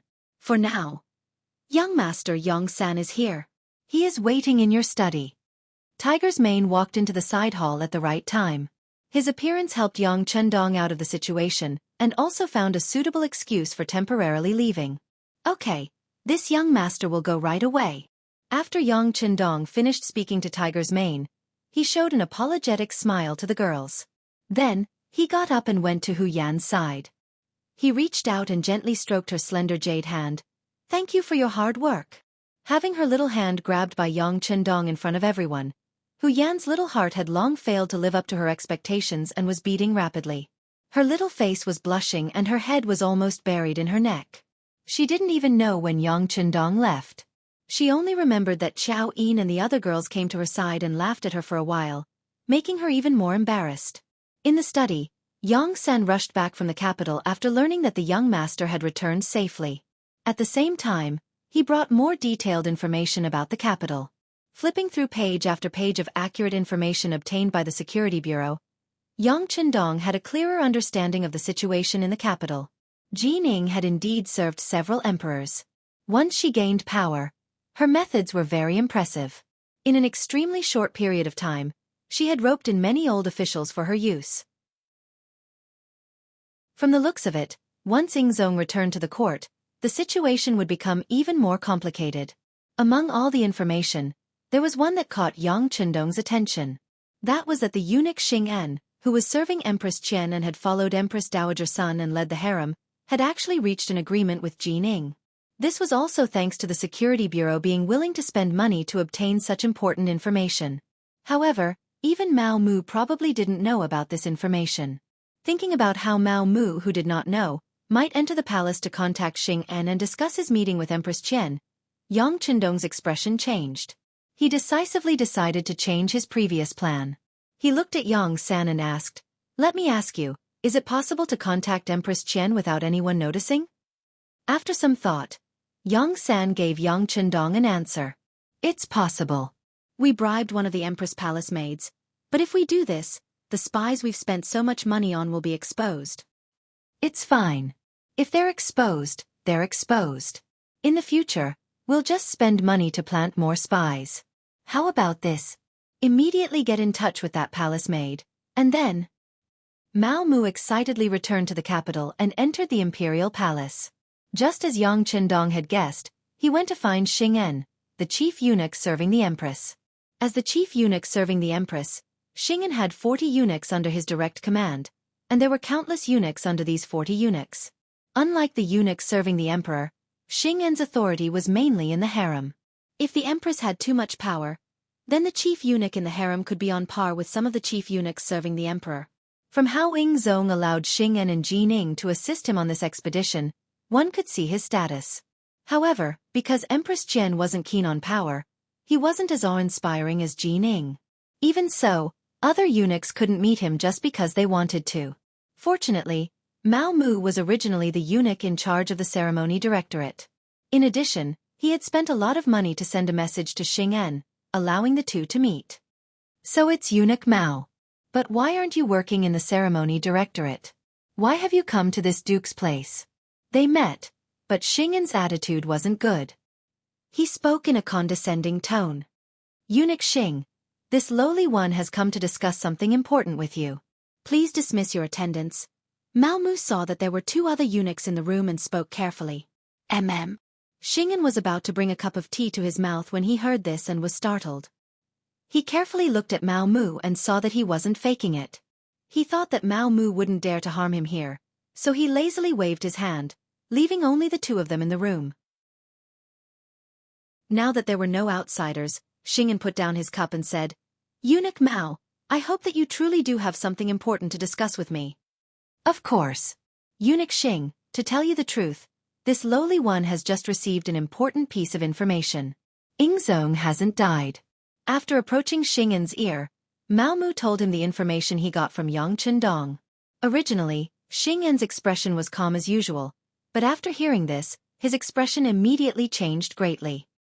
He looked at Mao Mu with shock in his eyes. What did you say? Ingzong is still alive, and he's heading toward the capital, Mao Mu said in an excited voice, a look of pleasant surprise on his face. Where did you get this information? Xing'an's face was red, but he didn't know if it was because he was excited or for some other reason. Mao Mu didn't think too much at this moment, nor did he know that Xing'an had already reached an agreement with Ji Ning. One of them was in the Imperial court while the other was in the harem. Both of them minded their own business. He thought that Xing'an had this expression because he was happy, so he said, I can't say where it came from yet. Someone is a vanguard sent back by Ingzong. He wants to meet with the Empress first, and Eunuch Xing needs to arrange it. Hearing that the vanguard was sent back, Xing'an's eyes flickered continuously. His somewhat gloomy eyes emitted a sinister glint. All right, I will personally arrange this matter. Just tell me when he might enter the palace. Mao Mu had come happily and left satisfied. Xing'an's last few words were about this matter. He would definitely tell the Empress his role in this matter. In this way, his meteoric rise was just around the corner. After Mao Mu left, Xing'an hurriedly left the harem and went straight to Jin Ying's office. But what he didn't know was that just as he left, two palace maids left the Empress's palace together. Xing'an's sudden arrival naturally attracted Jin Ying's attention. Currently, there was still a pile of matters to deal with in the Imperial court. He really didn't want to have any disputes with Xing'an right now. Of course, once he grasped the overall situation, no one knew what he would do. In the secret room, Xing'an told Ji Ning the news he got from Mao Mu. As expected, it gave her a big fright. Eunuch Xing, this matter can't be taken as a joke. General Shi Heng said that Ingzong and hundreds of officials died in the battle, and his body has been found. How could there be another Ingzong? Ji Ning thought of everything that Shi Heng reported in the Imperial court that day, and said in a doubtful tone, Yes, I don't really believe it either, but Mao Mu said it with certainty. Otherwise, Eunuch Jin can capture Mao Mu and ask him. Xing'an also wasn't too sure, so he wanted to capture the eunuch who told them the news and torture him. Then, he would have no choice but to say it. After hearing this, Ji Ning was a bit tempted, but then she shook her head. No rush. If we capture Mao Mu now, I'm afraid that the so-called vanguard won't dare to appear rashly. Let's do it like this. Everything will go according to the plan you discussed before. Once the vanguard appears, we'll capture him and then interrogate him about whether Ingzong is still alive. If he's lying to us, then it's no big deal. But if he's alive, then we'll put him under house arrest. When the time comes, we'll inform Daizong. This will be a great merit. When that time comes, will we be left out of the benefits? Good. Eunuch Jin's thoughts are thorough.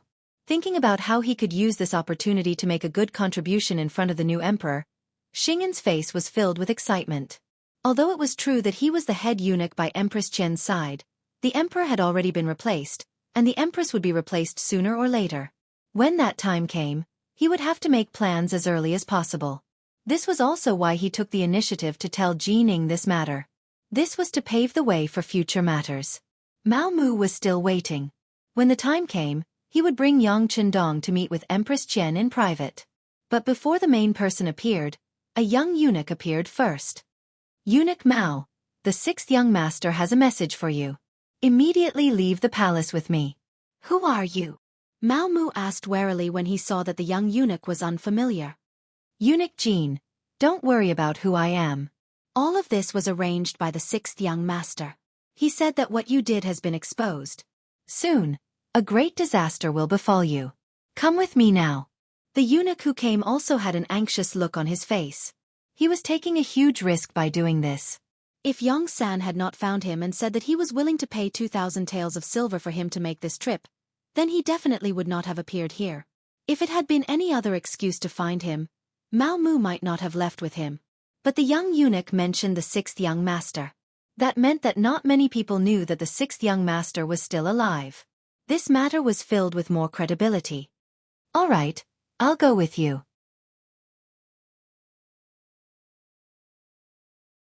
Chapter 154.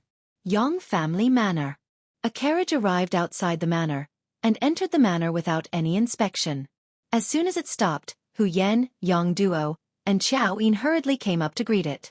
However, when the curtains were opened, only two women in palace maid attire were revealed. Hu Yan, Yang Duo, Xiao Yin, greets the Empress. After seeing the appearance of one of the palace maids, the three immediately bowed. There's no need to be so polite. Where is the Eastern commander? Empress Qian's face was filled with anxiety. After greeting the three women, she directly asked for Yang Chendong's location. He is. The young master is in the main hall waiting for the Empress. Because he has some urgent matters to attend to, he couldn't come to greet you. Xiao Yin explained for Yang Chendong. No matter. I'll have to trouble you three to lead the way. Empress Qian didn't care whether Yang Chendong came to greet her or not. What she cared about was the news the palace maids told her. It was that Ingzong wasn't dead. Just this one sentence was enough for her to take any risk and meet anyone. Speaking of this Empress Qian, she was truly a good woman. She wasn't greedy for money or power. She truly loved Zhu Qizhen wholeheartedly and saw him as her husband, not some emperor or monarch. History recorded that Ingzong was captured by the Walla during the Tumu Rebellion. In order to bring Ingzong back, Qian used up all of her wealth to redeem Ingzong. She lived frugally and cried all day long, praying to the gods to protect Ingzong's safe return. When she was tired, she would lie down on the ground, crippling one leg and blinding one eye from crying. When Ming Ingzong ascended the throne, Qian was honored as the Empress Dowager. After Ingzong returned, she and her husband were imprisoned in the southern palace for 7 years, relying on each other for survival. In the 8th year of Jing Tai, 1457, Ingzong was restored and Qian was reinstated as the empress. In the 8th year of Tianshan, 1464, Emperor Ingzong passed away.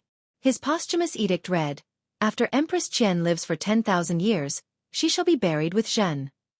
After Emperor Ingzong ascended the throne, he honored her as the Empress Dowager and gave her the insignia of CIE. It was precisely because he already knew this that Yang Chendong dared to inform Empress Qian that Ingzong was still alive, and not Empress Dowager Sunday. This was because the Security Bureau had already sent news that Empress Dowager Sun was currently under strict protection by Jining. It was likely that she would not be able to see her at all.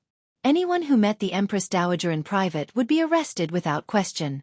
In the main hall, Yang Chendong was listening to Tiger's Man's report and the movements of the embroidered uniform guards. Yang Chendong knew that it was only a matter of time before the news of his return leaked out. It would take at most 1 day, or at most half a day for someone to point the finger at him. How to strengthen his strength in this period of time became the most important problem. This was also the reason why he let Tang Tong go. He was also gambling. He was gambling that this person would be loyal to Emperor Ingzong and fight for a future. From the information from the Security Bureau, this person was indeed working hard. He had already contacted many embroidered uniform guards Chen Hu and Bai Hu. However, at the same time, he had also caused quite a commotion. Jining probably already knew about it. Arrange for Bai Zhua to lead the Ghost Shadow Sniper team out of the manor to provide support. Remember, this is not the time to kill, but to warn. Yang Qindong quickly made a decision and prepared for the arrival of Tang Tong and the others. Yes. Tiger's man replied and prepared to make the arrangements. However, before he left, he couldn't help but ask curiously, "Young master, Hu Zhongning is also the embroidered uniform guard's guardian.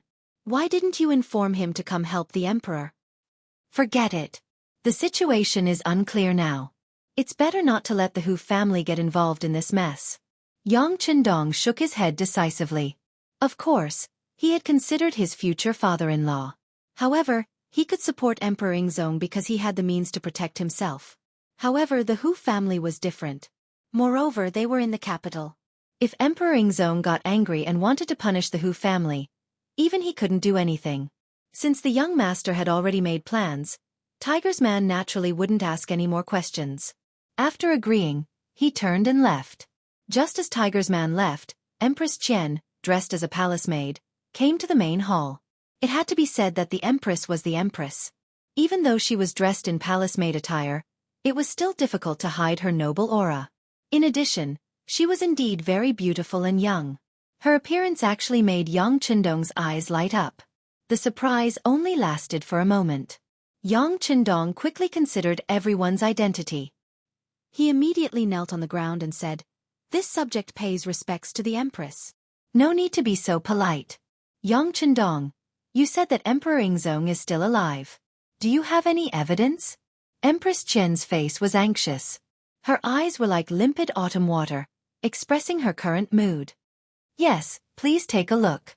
As Yang Qindong replied, he took out the secret letter written by Zhu Qizhen and handed it to Empress Qian. She received the dense letter with trembling hands. When she opened it and saw the familiar words, Empress Qian couldn't help but cry.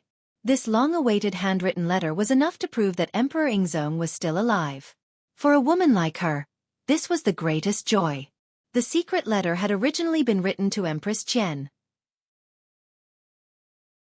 It recorded Emperor Ingzong's recent situation, especially how Yang Qindong had performed a great service and how he had protected Zhu Qizhen to safely escape from the Tumu castle. Now, he had been conferred the title of Count of Loyalty and Courage, a trustworthy person. No matter what the situation in the capital was like, this person was trustworthy. He hoped that Empress Qian and Empress Dowager Sun would cooperate with the Count of Loyalty and Courage. At the end, he wrote that in a few days, he would return to the capital under the protection of the officials. At that time, it would be time for husband and wife to be reunited. Emperor Ingzong was indeed fine and would soon return to the capital. This allowed the large stone hanging in Empress Qian's heart to be put down. She tightly grasped the letter in her hand. When she looked at Yang Qindong, she was about to kneel on the ground to express her gratitude. "Empress, you must not do this." Yang Qindong had long been prepared for this. Everything he had done could not be resolved with a single kneel. It would be better to leave this kneel so that Emperor Ingzong and Empress Qian could continue to express their gratitude. With Yang Qindong's shout, Hu Yan, Chao Yin, and the other girls came over to help Empress Qian up. Being supported by the girls, Empress Qian knew that kneeling to express her gratitude would not do. Empress Qian excitedly said, "Count of Loyalty and Courage, Emperor Ingzong told me to cooperate with you in all matters. What do you think this empress can do? Stay here for the time being. I won't hide it from you. I'm afraid that someone already knows that I've returned and that Emperor Ingzong is still alive. They're probably looking for you right now, so it's safer for you to stay here." Yang Qindong thought about how Ji Ning and eunuch Xing, and would probably be very disappointed that he had not gone to the Imperial Palace according to the previous agreement. Looking for me? Who are they? What do they want? Although Empress Qian was pure and kind, it did not mean that she was not scheming. From Yang Qindong's words, she had already guessed something. At this point, there was no need to hide some things. Yang Qindong said, "The ones looking for you should be Xing En and eunuch Ji Ning. They know that Emperor Ingzong has returned and want to capture you to force the emperor to hold back." What? Xing En also betrayed me? Hearing this, Empress Qian's face was filled with disappointment. She had originally thought that Xing En had followed her for many years and had always thought of her, so he was a trustworthy person. However, it seemed that there were no such things as eternal friends. There were only eternal benefits. In the Imperial Palace, the appointed time had arrived. Not only had the mysterious vanguard not appeared, but even Mao Mu had disappeared. Jining and Xing were both shocked. Xing suddenly cried out, "Not good, we might have been tricked. Quick, come with me to the Imperial Palace to see if the Empress is still there." Xing reaction wasn't slow, but Yang Chendong had changed his plans long ago. How could he have predicted this? By the time they returned to the Empress chambers, Empress Qian had truly disappeared. For a moment, the two eunuchs slapped their knees in hatred, hating themselves for being so careless. At this moment, another eunuch came to report that the embroidered uniform guard had important matters to report. Qianhu Tangtong was currently holding a meeting with the other Qianhu and Baihu, and it was clear that he intended to leave the capital. How rebellious! Let's go and see what these people are up to. When Jining heard that even the embroidered uniform guard was beginning to disobey her, she was instantly furious. These series of events had already proven that Emperor Yingzong was still alive. Otherwise, what was the point of setting up such a large game of chess? Jining sensed that the situation was about to spiral out of control, so she hastily left the Empress chambers and ran into an agent of the embroidered uniform guard. While they were still some distance away, the agent anxiously said, "Eunuch Jin, your subordinate has already investigated.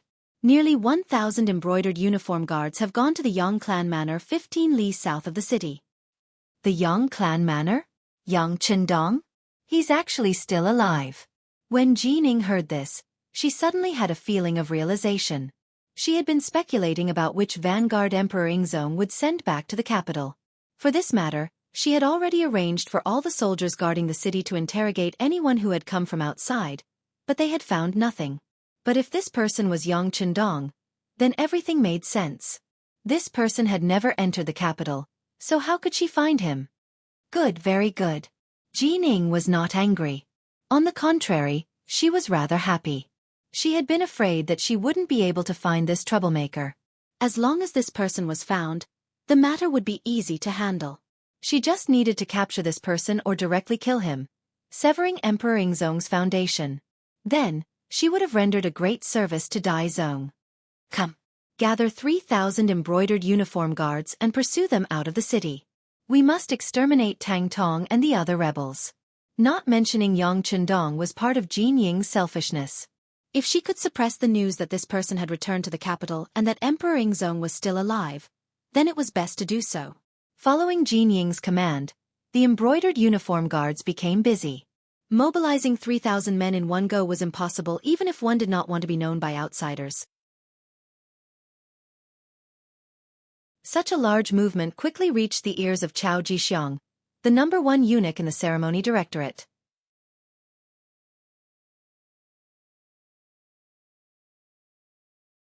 Chapter 155. Cao Jixiang was the first of Wang Zhen's students. In the first year of Zheng Tong, 1436, the court sent an army to Luchuan to suppress Si Runfa. Cao Jixiang served as an army supervisor. In the 9th year of Zheng Tong, 1444, Cao Jixiang participated in a punitive expedition against Wulianga. Together with Duke Cheng Zhu Yong and eunuch Lu Yong, he sent out troops. In the 13th year of Zheng Tong, 1448, he went to Fujian with Marquis Ning Yang Chen Mao to suppress the peasant uprising led by Deng Maoqi. He supervised firearms with eunuch Wang Jin. Every time he sent out troops, he would select some brave generals and nimble soldiers to serve under him. After he returned, he would raise them at home. Thus, there were many weapons and warriors hidden in his home. Because of his good performance, he was promoted to the position of first eunuch in charge of the ceremony directorate. In name, he held the right to mobilize the Brocade Guard in the East faction. However, this was only in name. In reality, regardless of whether it was during Wang Zhen's reign or Jin Ying's current reign, he was only in name. The only people he could mobilize were the 500 warriors hidden in his home. When this eunuch, who was nominally in charge of the Brocade Guard, heard the news of a large mobilization, he immediately sent people to investigate. He had always been very honest. Even though everyone knew that he was Wang Zhen's man, Jining did not immediately act against him. However, this did not mean that he was honest. He just lacked an opportunity to rise up. This powerful eunuch of the Ming dynasty in history, who had even participated in a rebellion, finally felt restless. Seeing that Jining had sucked up to Zhu Qiyu and become a powerful eunuch, Chao Jixiang did not immediately act. Instead, he waited. In his eyes, the situation in the court was not very clear. At the very least, the Walla people who had defeated Zhu Qizhen were a big threat. Before they were defeated, no decision could be considered completely correct. Since he could become a powerful eunuch, he had to be very scheming. It was during this period of waiting that things changed.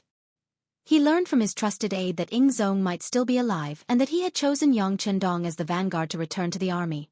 This news, for Chao Jixiang, who had been silent all this time, was very exciting. At the same time that he saw the light, his entire person became restless. Opportunities were called opportunities because they were rare and had to be grasped. Chao Jixiang was prepared to seize this opportunity. He immediately called over his nephew Chao Qin, his adopted son Chao Xian, and Chao Duo, and told them that he was prepared to help Yang Chendong. Chao Jixiang had always been known for his shrewdness, and there were even people who called him the youngest old fox. He was referring to the fact that even though he was young, he had great foresight. Since he had made such a decision, his subordinates would naturally raise both hands in approval. After reaching a consensus, more embroidered uniform guards and East faction guards started to gather. He had been the director of the East factory for several years. Although it was only in name, the truth was that Wang Zhan had always been in charge of the East factory. He also had to listen to Wang Zhan's instructions when making important decisions. But that didn't mean that Chao Jixiang didn't do anything. On the contrary, he had been secretly building his own system. Now that Wang Zhan was no longer around and the heavy stone on his head was gone, it was time for Chao Jixiang to show his strength. Soon, no less than 3,000 people from the Eastern faction and the Brocade Guards gathered and headed to the Xianxia village under Chao Jixiang's personal lead. Outside the Xianxia village, it was bustling with noise and excitement.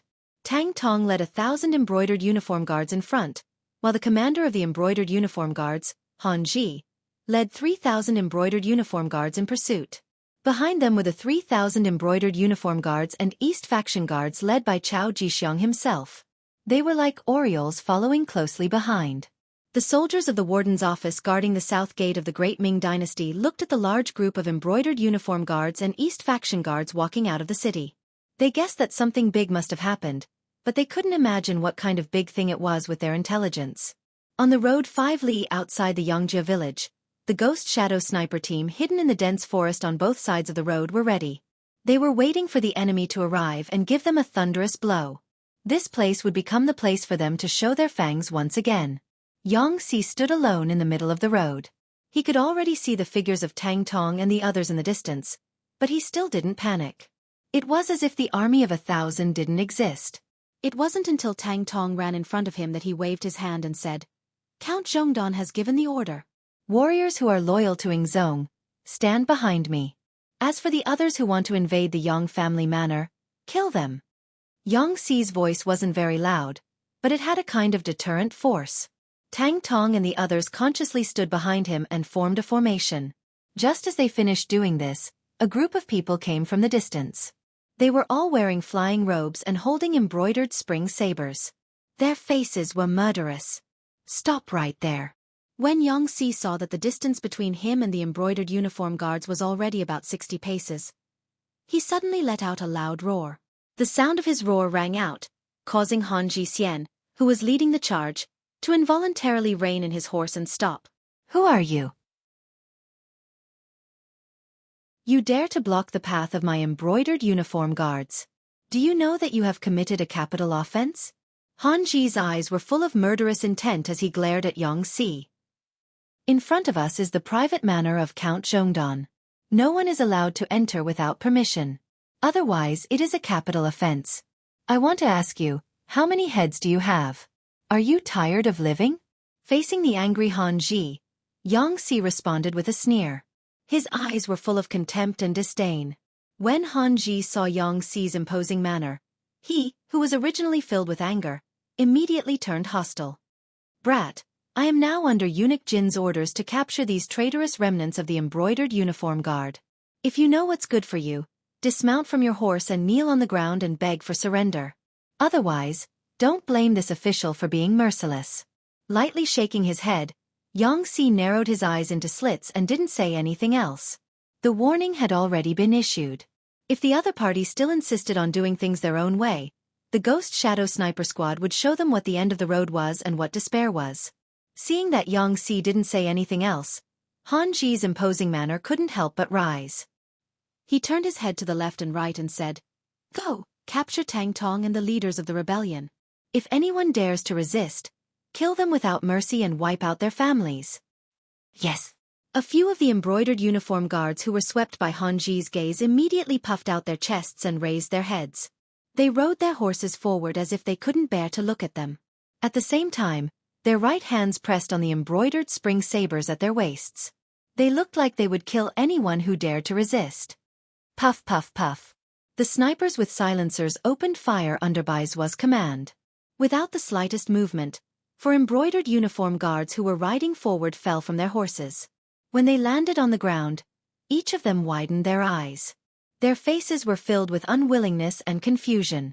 The 4 officers of the embroidered uniform guard were suddenly killed on the spot without any warning. This frightened the others. For a moment, the embroidered uniform guards who were advancing stopped in their tracks. They looked around as if they were looking for something.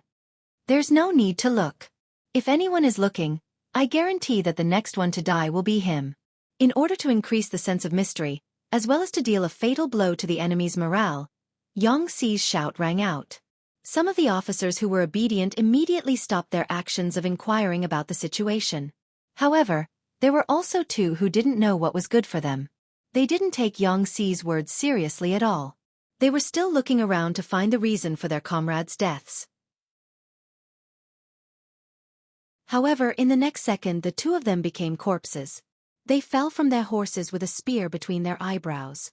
6 people died in a row. This sudden turn of events caused the embroidered uniform guards to cry out in alarm. Death wasn't scary, but to die without knowing why, or even who killed you, this became very scary. Han Ji also had a physical body. With the help of Jin Ying's power and influence, such a person would naturally cherish his life more than ordinary people. Glory and wealth were right in front of him. If he died without enjoying it, how unjust would that be? Seeing that 6 of his subordinates had died in succession, he really couldn't find the reason. His expression changed again and again, and he said to the left and right, "Go, you guys rush over. This official wants to see who is causing mischief in the dark." Han Ji didn't know the reason. Naturally, he couldn't go back and report to Jin Ying. Whether it was for his own position or to give his superiors an explanation, he needed more people to test the danger and find the real killer move. The embroidered uniform guards who were called out immediately changed their expressions. There were only 2 kinds of people who knew that they would die but still wanted to go forward. One was someone with strong faith. The other was someone who was stupid. For these embroidered uniform guards, faith was nothing. In their eyes, power and money were more important. To be elected to the embroidered uniform guards, they naturally weren't stupid. If there were no benefits, why would they be willing to take the risk? At that moment, several people looked at Han Ji with pleading eyes. Their pleading was very obvious. "What? Is no one going to listen to my orders? Let me tell you, if you rush forward and die in battle, you will die for the country. Your family will be compensated. On the other hand, if you disobey, not only will you die, your family will also be implicated. Choose for yourselves." The angry Han Ji wouldn't reason with his subordinates. He directly made his position clear. To outsiders, the embroidered uniform guards were very powerful. They could even capture important officials. However, at the same time, their internal rules were very strict. So strict that even the slightest mistake could result in death. Since Han Ji had already threatened them, they had no other choice. After a few people looked at each other, their eyes filled with determination. Their hands shook the reins of their horses and they leaped into the ranks. After a few more almost inaudible gunshots, none of the embroidered uniform guards were lucky enough to survive. They all fell off their horses and died.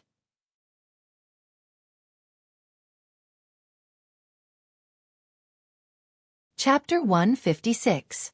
A few more people died, but they still didn't find anything out of the ordinary. While Han Ji's expression changed drastically, he realized that the embroidered uniform guards around him were intentionally keeping their distance from him. From the looks of it, it was clear that they were afraid of being called out and sent to their deaths. In the dense forest beside the road, the members of the Ghost Sniper team were very excited. They liked the feeling of taking someone's head from 1,000 meters away. The moment the bullet whizzed out, the blood in their bodies seemed to boil. Now they just hoped that Hanji wouldn't be scared and give them a chance to kill to their heart's content. Would Hanji be scared? The answer was yes. Seeing 10 of his brothers die in front of him for no reason, he was scared out of his wits. At this moment, he wanted nothing more than to turn around and leave. If it wasn't for the fact that he didn't know how to reply to Jining, he would have disappeared long ago.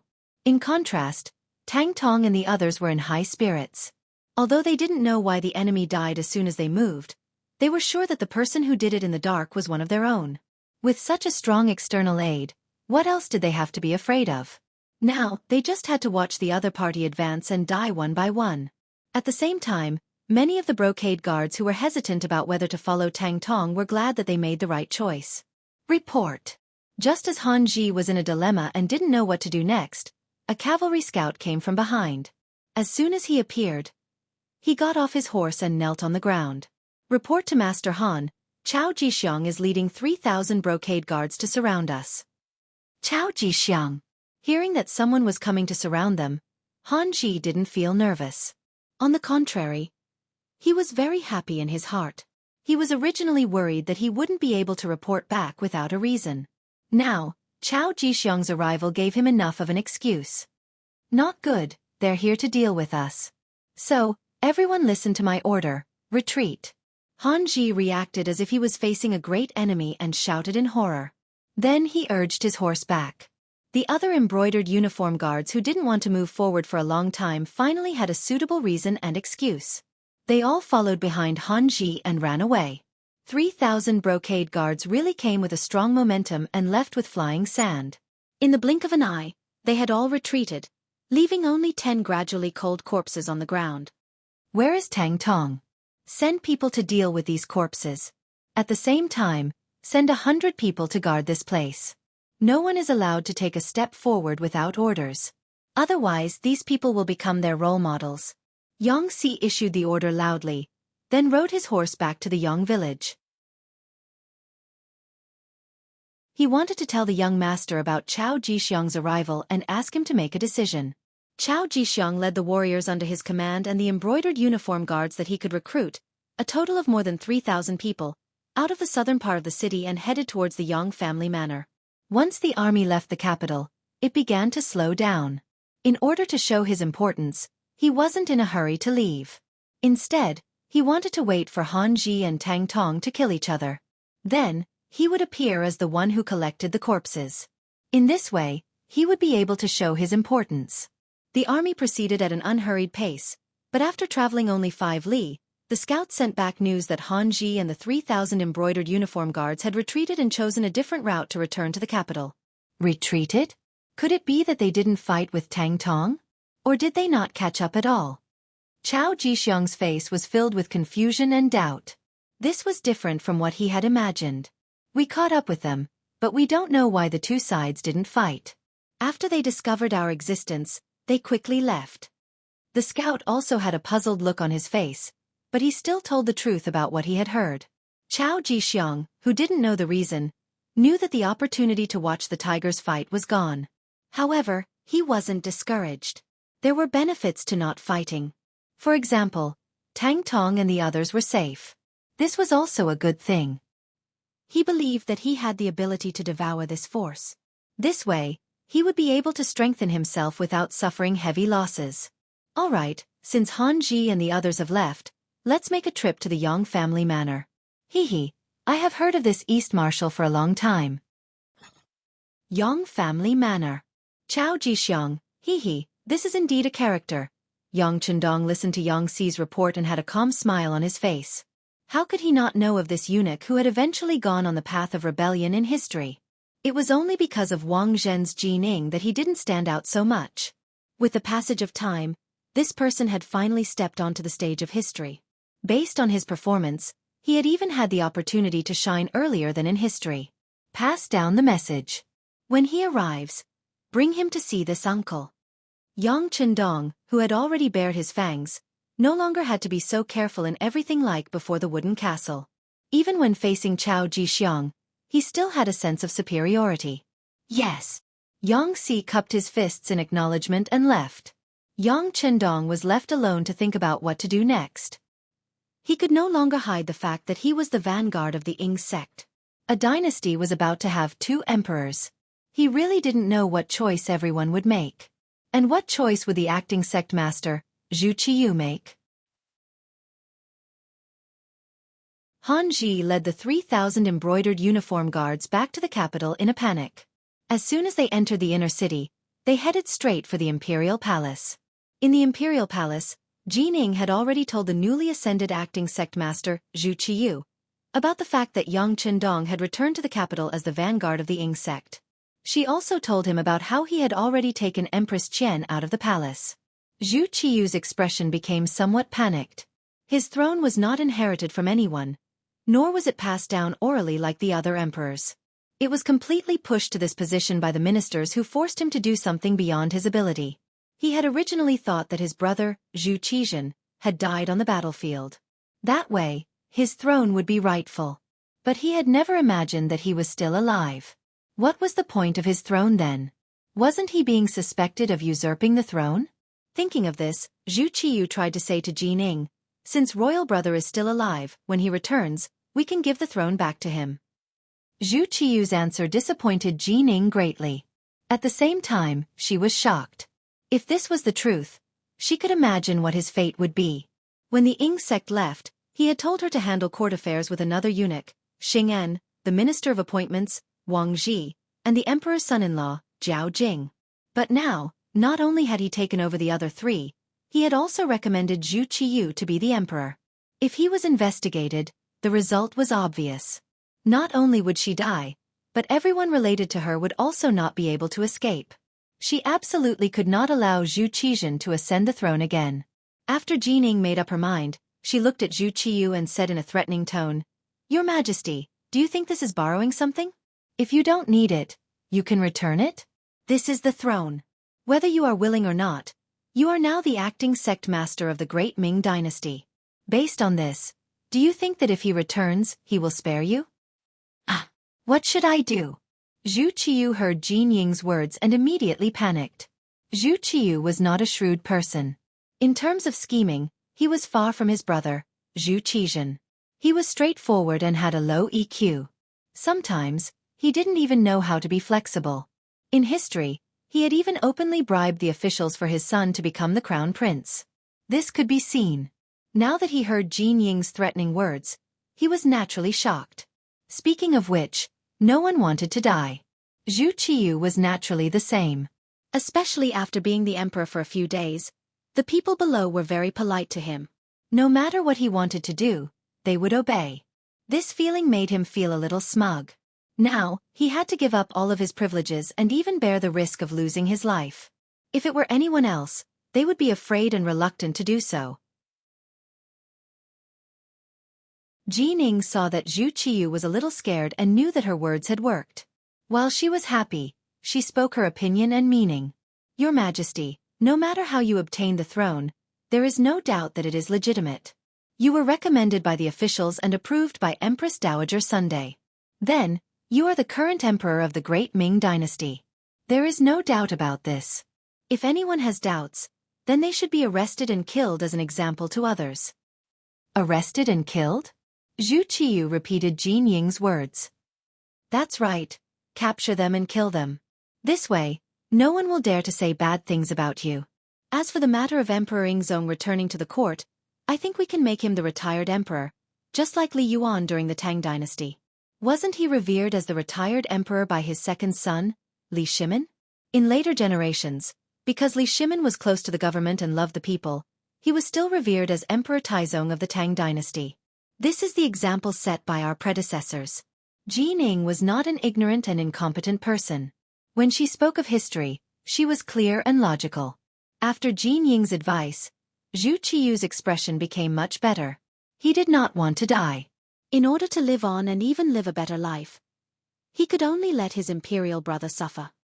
"All right, then we will do as you say and honor my imperial brother as the retired emperor. However, I don't know how the officials will react. Will they support me?" After all, I have only been the emperor for a few days. My imperial brother has been the emperor for more than 10 years. It's fine. As long as we give enough benefits, these officials will make the right choice, Jining said confidently. Now that he had great power and Zhu Qiu's support, he did not believe that anyone would dare to have any objections. Of course, he still prioritized roping in those who could be roped in. Ever since the Han dynasty revered Confucianism, the disciples of Confucianism were a privileged class and were high above the masses. They monopolized education and officialdom. They were decadent and fell. They were conservative and stubborn. However, they had great power. Even the emperor had to give face to Confucianism.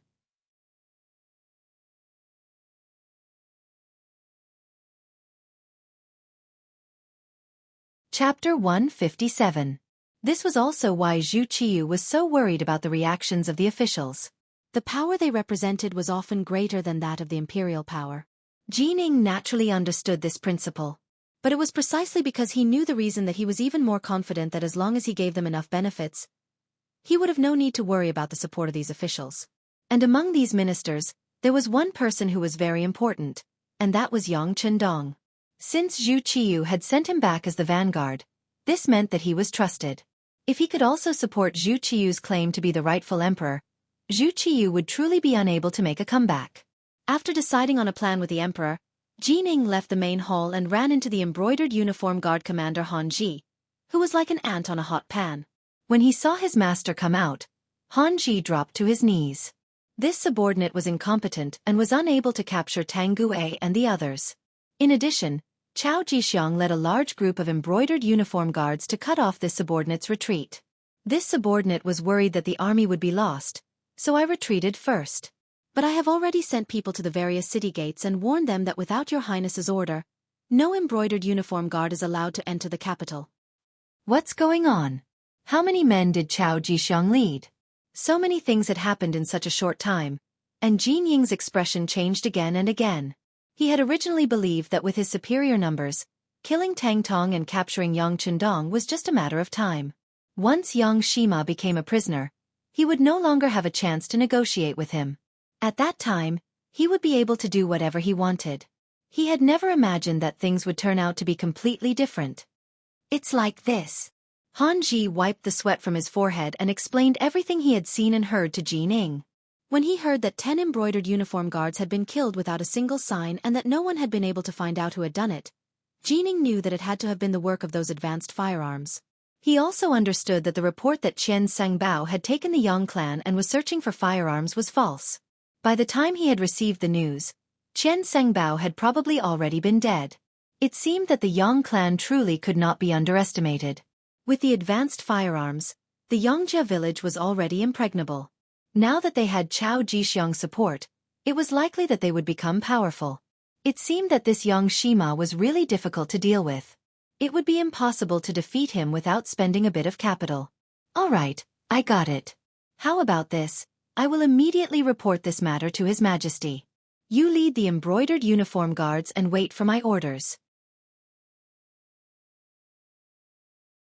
After Jining finished speaking, she turned around and walked towards the main hall of the palace.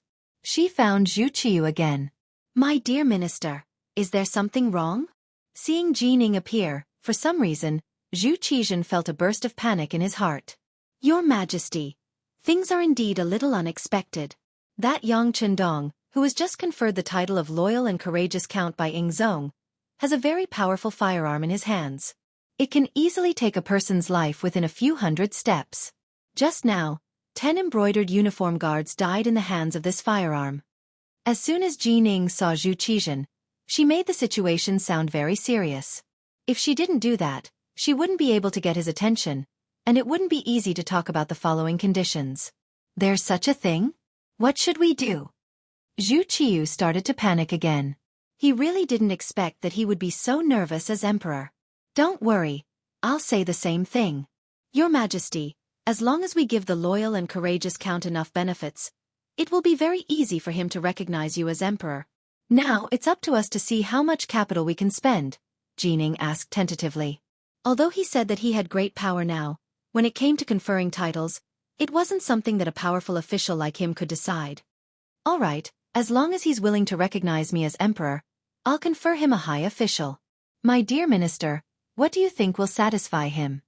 In order to become emperor, Zhu Qiyu's life would no longer be threatened. At this moment, he was also willing to spend a lot of capital. With Zhu Qiyu's attitude, Jin Ing breathed a sigh of relief. Your Majesty, since Ingzong can confer him the title of Count, why can't we confer him the title of Marquis? As long as we show enough importance, I'm sure that Yang Chendong will be indescribably grateful. At that time, he'll naturally follow your lead. When that time comes, Ingzong will really have no one to rely on. Confer the title of Marquis? That's fine. I'll leave this matter to you, my dear minister. Zhu Qiyu only hesitated for a moment before agreeing. Although there was a saying in the great Ming dynasty that one couldn't be conferred a title without military merit, since Imperial brother Zhu Qizhen had already conferred the title of Count, it shouldn't be too much for him to promote him. On the official road 5 li away from Yang Manor, Chao Jixiang rushed over with his army of 3,000. What he saw was a man dressed as a servant riding on a tall horse blocking the road. Behind him were 100 embroidered uniform guards wearing flying fish robes. The formation was placed in front of him, but it was completely unwelcoming. There wasn't the slightest bit of welcome. This caused Chao Jixiang to be dissatisfied. His nephew, Chao Xian, was flustered and exasperated as he shouted, "What are you doing? Don't you recognize Lord Chao?" During Wang Zhen's reign, Chao Jixiang was the first eunuch in charge of the ceremony directorate. In name, he was in charge of the Eastern faction and the embroidered uniform guards. His subordinates naturally recognized him. However, after witnessing Han Ji's defeat, they were filled with confidence in their loyalty. Even if their immediate superior appeared, no one would feel afraid. Chao Xian roared, only to be met with silence. After a while, seeing that no one spoke, Xianxia chuckled and said, "What's wrong?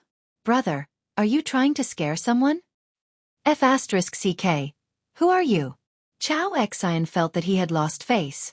He pulled out his embroidered spring saber and pointed it at Xianxia. The threat was obvious. Is no one going to take care of you spouting shit? Xia's expression also darkened. He looked at the leader, Chao Jixiang, implying that his subordinate was speaking rudely, but as the master, he was not going to take care of him? Facing Xi's gaze, Chao Jixiang acted as if he did not see it. He raised his head slightly and looked at the sky above, as if he was sighing about the good weather today. Ding! A crisp and deafening sound suddenly rang out. The embroidered spring saber that was pulled out was struck by the spear and fell to the ground. Chao Xian, who was holding the saber, also staggered and almost fell off the horse. Who is it? The sudden change caused all the embroidered uniform guards to be extremely alarmed. The foster sons of Chao Xian and Chao Duo even stood on the left and right of Chao Jixiang, and they looked around with the intention of clearly seeing where the threat came from. There is no need to look. If I want your little lives, it is merely a matter of raising my hand. The corner of Xi's mouth curled as he coldly snorted when he saw Chao Jixiang and the rest acting as if they were facing a great enemy. When his voice fell, it also attracted the laughter of the 100 embroidered uniform guards behind him, including Tang Tong. The mocking laughter entered Chao Xian's ears, causing his face to flush red. He felt that he had lost all face. In a fit of anger, he wanted to charge forward. However, he had just taken a step forward when the war horse under him was suddenly startled. It then fell to the ground with a plop. Chao Xian, who was unprepared, was thrown to the ground. When he fell off the horse, he rolled a few times. His body was covered in dust, and his face was pale as he stood foolishly on the spot. Do you see? If I wanted to take your life, you would have been a dead man just now. It was only because Count Zhonghua thought that you were all wholeheartedly serving the public that he showed mercy. However, if there is anyone who refuses to accept this and wants to provoke me, then I won't be polite in the slightest. If you don't believe me, you can try. Pointing at Chao Xian, who was crawling up from the ground, Xi's words were no longer merciless. This time, there was no one who didn't believe him. Although there were still some people who didn't accept this, they suppressed the impulse in their hearts. This was because they knew that if they didn't act properly, it was very likely that they would end up dead on the spot. Chao Jixiang, who was originally calm and waiting for Yang Chendong to appear, was no longer as relaxed as before. When he looked at Xianxia again, he first pushed away Chao Xian and Chao Duo who were protecting him. Then he mounted on his horse and cupped his hands together. "This brother, I am Chao Jixiang. I have something to discuss with Count Zhonghua. Please pass on the message." "Humph. Wouldn't it have been fine if you had done this earlier? All right, wait for me to report to Count Zhonghua." Xianxia had long expected this kind of result. He cupped his hands together and spoke with a trace of politeness. Turning around, Xianxia didn't immediately head straight for the Yang clan manor. Instead, he said to the leader Tang Tong, "Look carefully.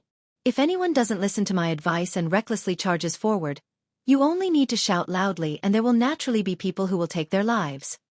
After saying this, Xianxia swaggered off, leaving Chao Jixiang and the others with no place to vent their anger. No matter what, Chao Jixiang was the eunuch in charge of the ceremony directorate and was ranked first. Moreover, he also had the status of the East Faction factory manager. Normally, when he met any minister, the other party would be polite. How could he have encountered this kind of situation? Even if Yang Chendong had already been conferred a noble title and became Count Zhonghua, there were still many people in the Great Ming dynasty who had a noble title. How could he dare to be so impolite to the East Faction factory manager? It was just that the situation was stronger than the person. Although in terms of status, he was a level higher than the other party, the killing intent that came out of nowhere really scared Chao Jixiang and the others. Xianxia told them to wait obediently, so they could only continue to wait. In the Yang clan manor, Yang Chendong was in the study drawing for the women. Because there were too many women squeezing in, it actually felt a little crowded. Hu Yan, Chao Yin, Yang Duo, Lady Shui, and Lady Xiang were all in the study, waiting in line for Yang Chendong to draw. A strange atmosphere lingered in the study, giving Yang Chendong a kind of scalp-tingling feeling.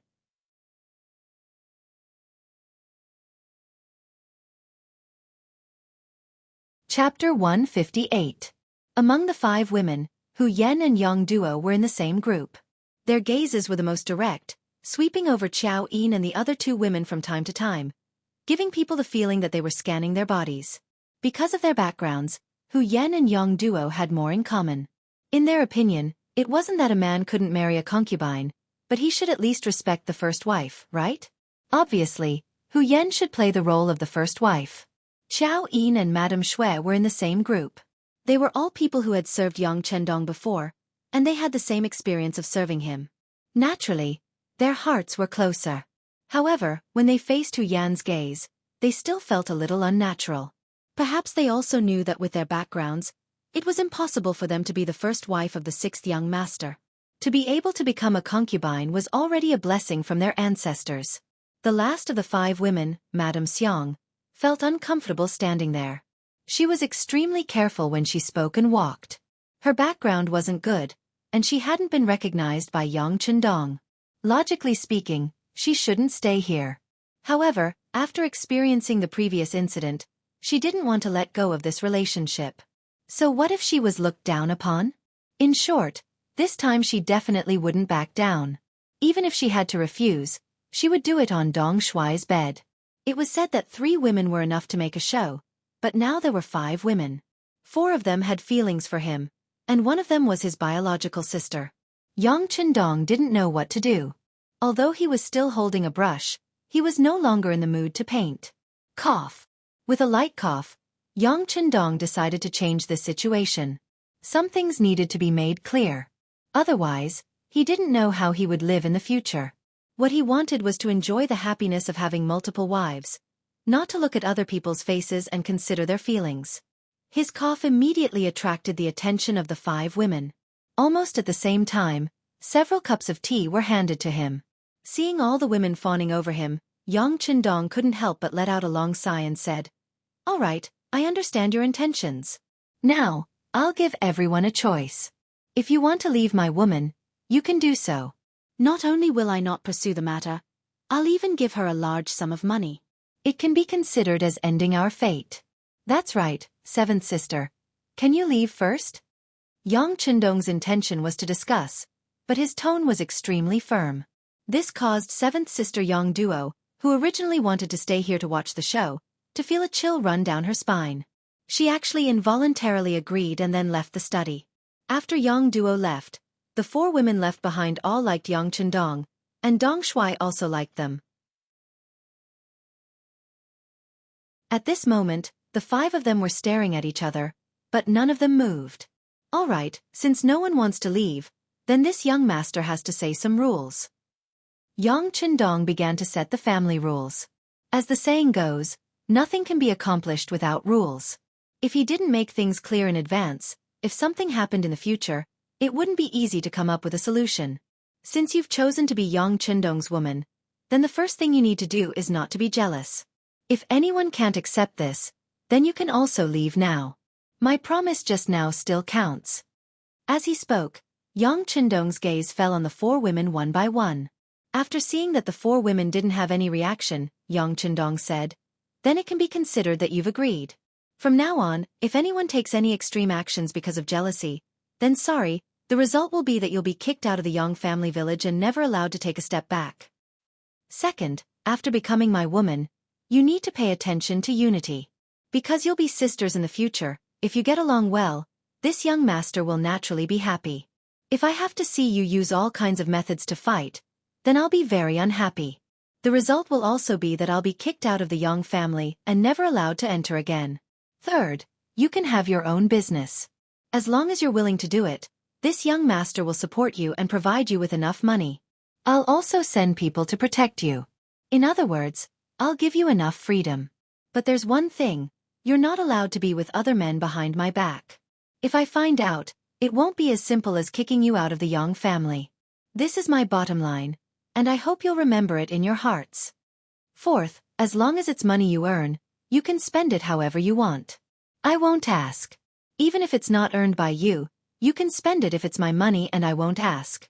But if anyone wants to scheme against my money, use it to do bad things, or even support those who oppose me, then I'm sorry, the consequences are not something you can imagine or even bear. Fifth, after becoming my woman, you don't need to care too much about status. I'll treat you equally. As for how you'll call each other sisters, that's up to you. I won't interfere in these matters. But I also don't want anyone to bully the weak and think that they're better than others. That's something I won't allow. All right, that's all for the above 5 points. I've finished my requests. If you have any other requests, you can raise them now. But after today, once I walk out of the study, don't talk about it casually in private. Do you understand? Yang Chendong pretended to have a cold face as he raised the 5 requests. Then, his face turned from gloomy to sunny and was full of smiles. When it came to feelings, Yang Chendong had to admit that he was a little selfish. For women, it could be said that each had her own merits. He didn't want to let go of any of them, but he also didn't want to hurt any of them, so he had to say the ugly words first. Yang Chendong changed from a cold face to a smiling face, causing the 4 women to feel relieved. Then they began to express their opinions one by one. The first to speak was Hu Yan. Although none of the women said anything, everyone knew that Hu Yan was very likely to become Yang Chendong's wife in terms of background and knowledge. This was determined by the environment, and it was very difficult for Yang Chendong to change it. Not to mention, Hu Yan knew that Yang Chendong was likely to have an accident, but she still came to Yang Chendong and claimed to be the daughter-in-law of the Yang family. Just this point alone was not comparable to ordinary women. If she became the first wife, others would not have any objection. Hu Yan was the first to stand up. Her eyes fell on Yang Chendong, and she said with shyness, "I abide by the 5 requirements of Dong Shuai. At the same time, I also have to criticize myself. In fact, I didn't mean to be rude to my sisters. It's all my 7th sister who taught you." Alas, she suffered in the Wang family. She was afraid that you would suffer like this, so she did this. I can understand, but don't do it again. You can't do this in the future.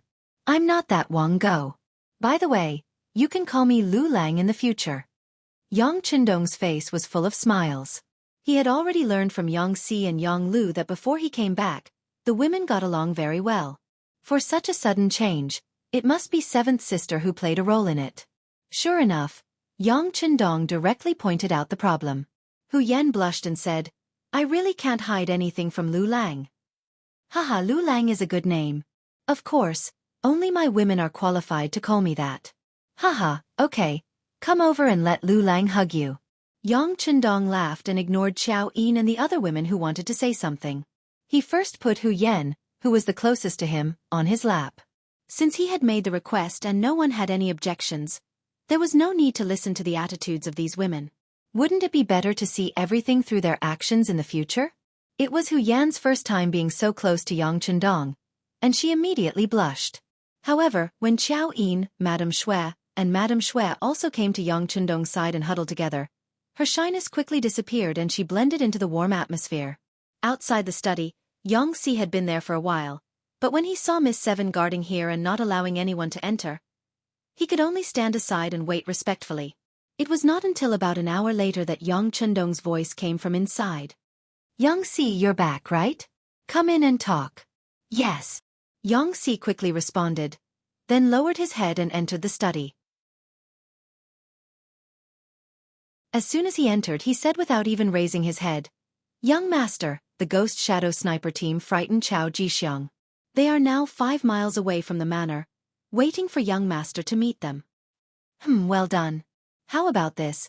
Let Chao Jixiang enter the manor and allow him to bring 2 embroidered uniform guards with him. Remember, 2 people at most.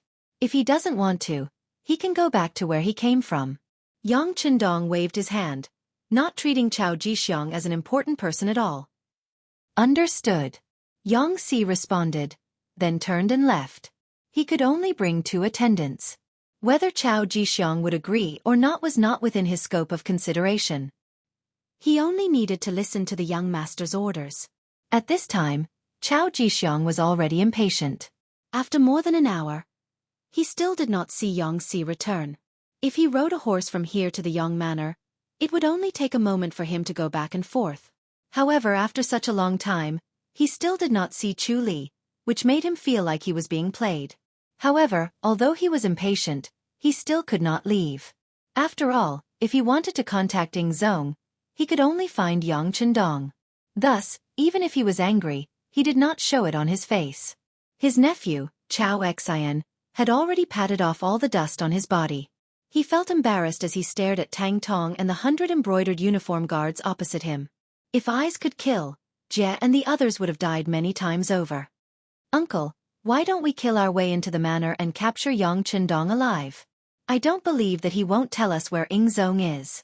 Chao Xian, who wanted to regain his face, saw that Yang Si was not coming back, so he impatiently suggested to Chao Jixiang.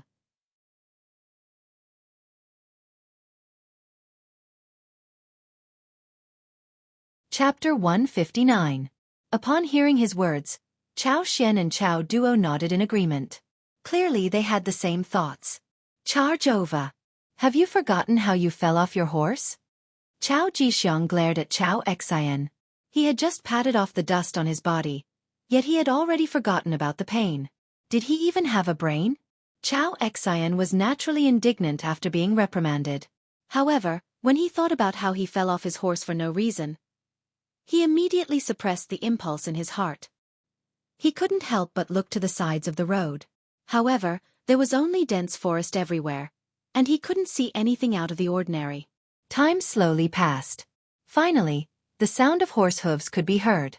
Yang Si arrived on horseback. Chao Jixiang heaved a sigh of relief. However, when he saw that only Yang Si had arrived and that Yang Chendong wasn't with him, he couldn't help but raise his eyebrows. What is the meaning of this? Does he not want to meet me? At this moment, Yang Si arrived before the 2 armies and stopped in front of Tang Tong and the others. After which, Yang Si announced loudly, "The Count has ordered for eunuch Chao to bring 2 attendants and follow me into the manor for a chat." What? Upon hearing that only 2 people were allowed in, Chao Xian and the others immediately flew into a frenzy. The 2 foster sons, Chao Xian and Chao Duo, even tried to dissuade him. This was a trap, and they hoped that their foster father wouldn't fall for it. At this moment, Chao Jixiang was also furious. This Yang Chendong didn't take him seriously at all. He clearly knew his identity, yet he didn't come out to greet him personally. Instead, he allowed him to bring only 2 attendants into the manor. This was clearly a slap to his face. Of course, Chao Jixiang didn't think that Yang Chendong was trying to harm him. Firstly, there wasn't any conflict of interest between them. Secondly, if Wang Chong really wanted to harm him, All he had to do was use the same method he used on Chao Xian, and he wouldn't be able to avoid it. Being looked down on like this, Chao Jixiang really wanted to turn around and leave in anger.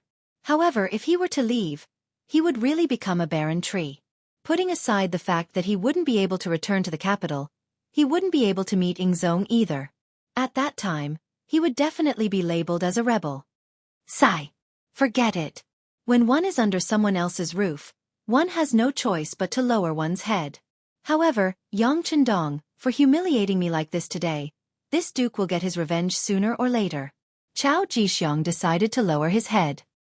He turned around and pointed to two good fighters from the East faction and said, "You two come with me.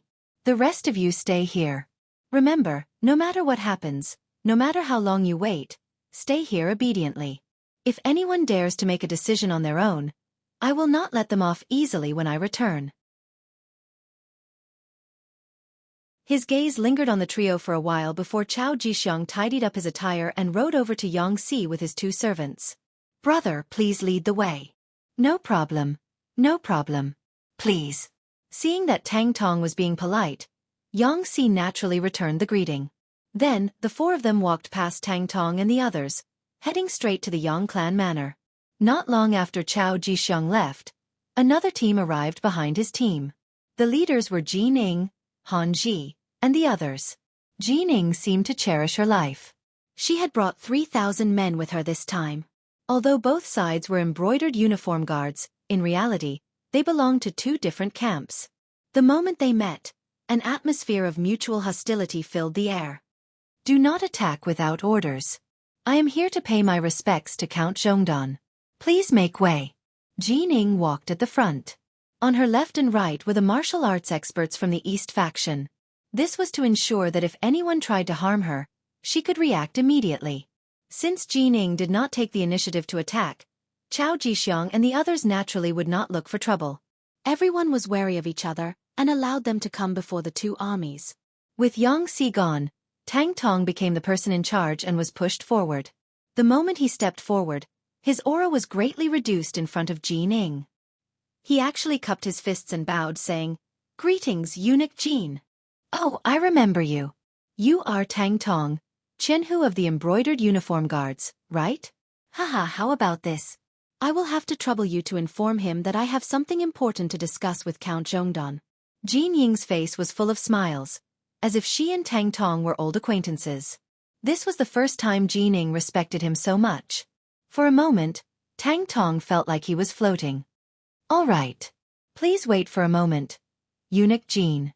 I will go to Yang village now. Thank you, thank you." As Ji Ning finished speaking, Tang Tong had already mounted his horse. He turned and galloped in the direction of Yang village. Xianxia brought Chao Jixiang and the others to the inner courtyard of Yang village. Yang Lu stood there. He raised his hand and blocked their way. "What are you doing?" Yang Lu's action caused one of the embroidered uniform guards to draw his spring-embroidered knife. But just as he drew his steel knife, he felt pain in his arm. Blood splattered. His right hand holding the knife had been hit by the first guard hidden on the roof of Yang village. The steel knife fell to the ground. The guard's pained cry rang out. "You have 3 breaths time to shut up. Otherwise, the next hit won't be your arm, but your head." Yang Lu reached out his right hand and gestured a pistol. He chuckled as he spoke to the embroidered uniform guard who dared to draw his knife. Although Yang Lu was smiling when he spoke, the content of his words was so terrifying that the embroidered uniform guard immediately shut his mouth. He allowed the pain to break out in a cold sweat. He didn't dare to make the slightest sound. "That's more like it. Our count doesn't like to see people using weapons. So, it's best that you cooperate with the inspection. Come, raise your arms and take out your weapons." Yang Lu walked in front of Chao Jixiang with a twisted smile. Chao Jixiang knew that Yang Lu wanted to search him. Although he didn't have any weapons on him, this action was a form of contempt. This made him very unhappy. But since he was here, he had to abide by the rules. Especially since there was already an example in front of him, he didn't dare to play any tricks. Only after letting out an unhappy snort, he still cooperated with Yang Lu's inspection in the end. After searching for a while and not finding any dangerous items on him, Yang Lu nodded and spoke to Xianxia. Fourth brother, I'll bring him in. No problem. I also need to keep an eye on the front in case anyone tries to play any tricks. As for these two, just stay here obediently. Remember, if you dare to do anything untoward, I guarantee that your heads will explode in the next second. After Xianxia agreed, he intimidated the two embroidered uniform guards who had followed him. Then, he mounted his horse and rushed out of the manor. Just as Xianxia rode out of the manor, he saw Tang Tong riding a horse towards him. Stop. Why aren't you keeping an eye on the front? Why are you running into the manor? Tang Tong was still a Jianghu of the embroidered uniform guards and wasn't considered a member of the Xiangxia's new army. Naturally, he couldn't enter the manor as he pleased. Brother Xianxia, eunuch Jining is here. He's just 5 li away and says he wants to see the count. When Tang Tong saw Xianxia, he didn't know why he felt nervous. Perhaps he was worried that if he didn't perform well, something would fly out of nowhere and kill him. So what if he's here?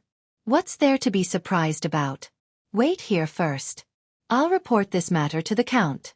Xianxia, who was very dissatisfied with Tang Tong's performance, rolled his eyes and pointed to the ground. He meant to tell Tang Tong that he could go up to this point. If he wanted to go any further, he would be crossing the line. Tang Tong was an understanding person. He nodded repeatedly and almost raised his hand to swear that he wouldn't cross the line. Not far from the two of them, outside the Yang Manor, 900 embroidered uniform guards were eating with pots and pots. Since they had come to the Yang Manor, there was naturally plenty of good food and drink. They were really eating big pieces of meat and drinking big mouthfuls of wine. Even from a distance, a fragrant smell wafted over. This was the rule of the Yang Manor. As long as you weren't a member of the Yang Manor, no matter what your status was, you couldn't stay here without permission. This rule came into effect after Yang Qindong returned. In the side hall of the Yang family manor, Chao Jixiang saw Yang Qindong, who was dressed in green. Just like before the battle, he was wearing the most ordinary green clothes. When Yang Qindong walked out under the protection of Tiger's Mane, Chao Jixiang hurriedly stood up and said respectfully with a smile, "Greetings, Count Zhongdan." "Eunuch Chao is too polite. Take a seat." Casually pointing to a chair, Yang Qindong sat down at the head of the table with a smile on his face. When Yang Qindong sat down, Chao Jixiang slowly sat down, giving off a feeling that he was following the rules. But the more he acted like this, the more Yang Qindong felt that this person wasn't simple, and the more cautious he became. After both parties sat down, Yang Qindong took the initiative to speak. "I believe Eunuch Chao is here to ask about Ingzong's whereabouts. This count can tell you that the emperor is fine. He eats well and sleeps well. He is on his way to the capital. It's just that." Hearing that Ingzong was fine, Chao Jixiang's face revealed a happy smile. Dai Zong had already put Jining in an important position, so it was impossible for him to put him in an important position. But with Ingzong, if Wang Zhen died, he would have a chance to be promoted. But after hearing Yang Qindong's words, his originally smiling face became tense. But what does Count Zhongdan mean by just that? Sigh. With a long sigh, Yang Qindong pretended to bemoan the state of the universe and the fate of mankind, and said, "But now that there is an emperor in the capital, I really don't know what will happen to Ingzong when he returns." Yes. After hearing this, Chao Jixiang's face became much more unsightly. Now that there was a new substitute emperor, Zhu Qiyu, in the capital, why would Zhu Qizhen return at this time? It was impossible for there to be two emperors in a single dynasty. One of them was destined to leave the throne. Although Ingzong had been the emperor for a long time, Daizong now occupied the capital, controlled the army, and had the initiative. If they really fought, it was unknown who would win. You're tuning in to the Wisdom Diary YouTube channel. Don't forget to subscribe and join us on this journey to catch the most captivating stories.